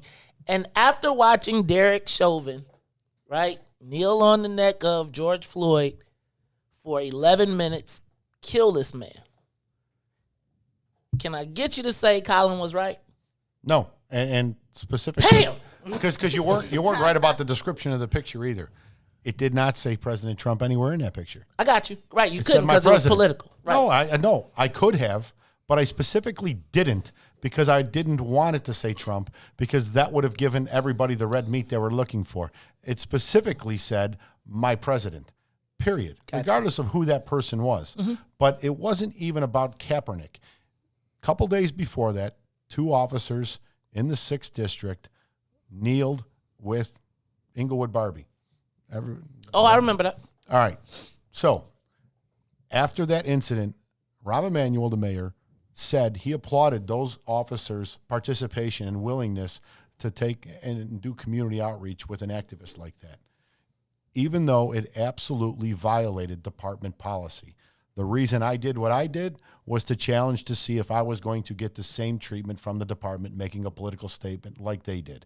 Period, because they were absolutely in violation of department policy, and the mayor of Chicago was saying it's okay. So then was it okay for everybody? That was the only reason I did it, to challenge the powers that be to see what was going to happen to me. Was it okay for everybody? Was it okay? What happened to you? Well, from the department perspective, we were both given verbal reprimands. Okay. They got them the same as I did. But again, within 7 hours of that picture going out, I was fired from a part-time job at another school after work, which, again, everybody loved me till that picture was seen. Now all of a sudden, I'm a racist. I'm the guy in the white hood. And I was dumped out of Hubbard High School the very next morning after 4 years of doing everything I could for those kids to give them a better life, black, brown, or otherwise. So it just goes to show you the knee-jerk stupidity that comes from things like that and how quickly people are to judge others, including a white man. Colin, though, straight up. What? Can he take the knee? I mean, is he right for taking the knee? Where you at on that? I'm just curious now. No, I don't think anybody should be taking a knee during the anthem. You don't think that they have that our soldiers they have the fought right for that? Sure, they have the right for doing that. Okay. And we have the right to not watch professional sports anymore. Do you watch professional sports? I do not. You don't watch football? None of them. Nothing. None of them. They could all take a flying leap. Entertainer. I'm done with celebrities in general. What about LeBron's ignorant? Did you see what LeBron posted yesterday? I don't pay attention. I'm the Michael Jordan, bro. The sergeant. Jordan, dog. Where you from? Right. Chicago. Well, I agree. And that was probably, Chicago, man. What you talking about? But I don't even know what I was there with you. 23 was the man, but that is the only 23. But the sergeant in Columbus that shot that 15-year-old who was trying to stab another girl in defense of another person's life, he tragically had to take a teenager's life. But LeBron literally posted a picture of him standing on scene and said, "You're next." How do you like that? But then he deleted it because he realized how stupid it was. Well, what would happen if a white person did that? You're next. The Latinos just did what would have happened? What would have happened if a white sports person would have done that? They would have got fired, probably. Yeah, but not LeBron, right? It's okay for him. So where's the fairness? He got black power, man. Black power. So you see what Finally, I mean? we got some power. No. First, you got to be the best at what you do. Then you can get away with a lot. Okay, so if Larry Bird would have did that, what would have happened to him? He would have been persecuted and thrown off. He would have been forced out of the league. But he wouldn't. He would have been on Boston till the end. He'd have been Boston. The Boston. He would have got his jersey. Would have been the number one. Have you ever been to Boston? You know, come on, Boston. They don't. Come on now. You can't even front. You know it's Boston. You can't even front. You know Boston is Boston, dog. Okay, well I'm talking the NBA. The NBA would have taken action against them. No, they wouldn't. They need absolutely. That space come on now. Nah, he generated too much money. God. Money rules the world. You know that. No doubt, and that's why he's going to get away with what he did, even though it was absolutely ignorant and just disrespectful. Dang, man. I'm gonna tell you. I don't know him, but it sounds like he had a bad moment, but he got over it. I'm gonna tell you, man. He got enough money. Ain't nobody. No, his PR person said, "Hey, that's probably not a good idea." You're gonna stop selling shoes. You'll lose half of your guys in the South. Hey, man. I'm gonna tell y'all. We blew through every break. We didn't take a commercial except for John had a moment. You had a commercial? We took a commercial. Senior moment. John. I had to recap. Oh, I thought it was not. See, man, you blowing it, man. I was gonna let it be a tear moment. You hit 50, then you start to forget stuff sometimes. I thought it was I thought it could have been a great sentimental moment, right? And we could have, But I am gonna say, Ruthie, you got anything else before one more shot in the gun? Nope. Thank you so much for coming on. Thanks. I know that it is difficult to sit across the aisle with people who have opposing viewpoints, and so. Thank you. You did it. I can do it. We're good. I don't know. You got a little upset. You're gonna have to work on your, No, because on your, No, you were being disingenuous. Ruthie is never disingenuous. You were implying that I was supporting white supremacy, and I have a major problem with that. What's your thought about what happened with the riots at the Capitol? Again, Ruthie touched on it, and I clarified this, and I will never speak to BEZ again because of it, because it was slanted a certain way. The information I had at the time I had that phone call and picked it up was exactly accurate what I said to him. I had seen maybe 6-7 minutes of news coverage between CNN and Fox at that time. I was out of town for a conference, and I had come back, turned on the TV, saw a little bit of it when he called. I did not hear anything about an officer, and as it turned out, he actually had a stroke. He wasn't killed by the but whatever, that's regardless. But how come no one's, I'm curious, and I'm not champion for the officer to have repercussions, but nobody cared about the white woman that was shot by the police officer that was unarmed. How come no one made a big deal about that? Was she resistant? That's white. Was she resistant? You gotta ask the white press, man. She was not complying with orders. Well, she should have complied. She should have complied. So then it's okay. So then it's okay, is what you're saying. Depends That's my on point. what you call complications. My point is, that was called condescending. That was me being condescending and facetious. Hypocritical, I like to call it. Oh my God. More hypocritical. I'm gonna tell y'all, this has been good. John, I'm gonna give you an opportunity to close, man. You got anything else you want to say to the people? Look, hold on. Let me see that camera right there. Look dead into the camera, because the people. I'm gonna tell you, you've been one of our most. Yep, the one right next to Todd. Yep. Doesn't look like it's pointing that way. It's pointing that way. It's right at you. Again, all I can tell you is the FOP is not your father's FOP. We are absolutely dedicated to doing outreach and changing the dynamic of what our officers do every day and are perceived, because perception is reality a lot of the times. Mm-hmm. And we get it. We're trying to encourage our officers to be a little more human and have a little more tact in how they approach every situation. The reality is sometimes you just have to react in a split-second notice. Just stop the Monday morning quarterbacking. And when you see a video, let the facts come out. I know it's so intuitive to today's society. Somebody sees something, they got to be on Facebook within 90 seconds, posting their comments, and the whole world needs to know what they believe. It needs to just slow down a little bit and digest.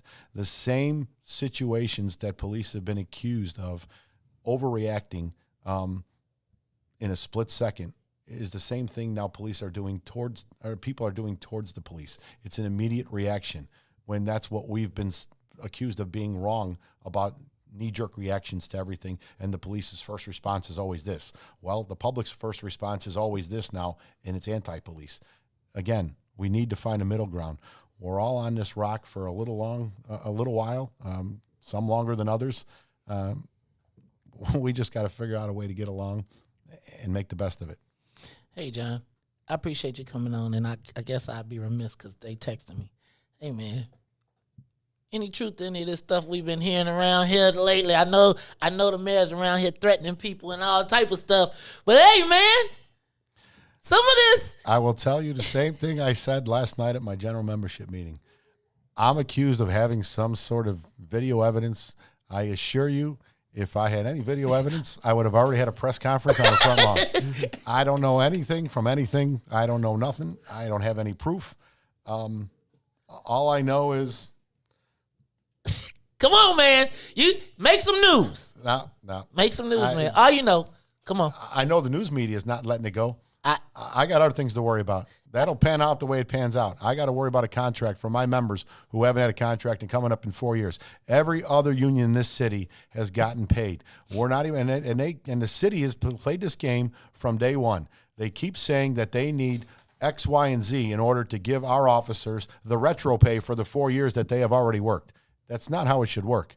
They already did that time and should get compensated accordingly, including during the most violent, turbulent times that I can remember in my lifetime last summer. But the city wants to keep playing games. Being a pot stirrer myself, do you think that you being involved is going to be, they're going to make you detrimental to the negotiations? I know that they tend to do things like that where they say, well, if it wasn't fair. Well, that's kind of a ridiculous way to look at it, because the reality is, the mayor doesn't like me any more than I like her, but she has to deal with me, in theory, just like I have to deal with her. She didn't have any time. She call you a lot of names, well, man. I've been called worse. Buy better. That being said, she had no problem interjecting herself into CTU negotiations, but she has not participated in ours anytime at all. I've looked across the table at the city's negotiating team, and I said, can any of you over there say yes to anything we're talking about right now?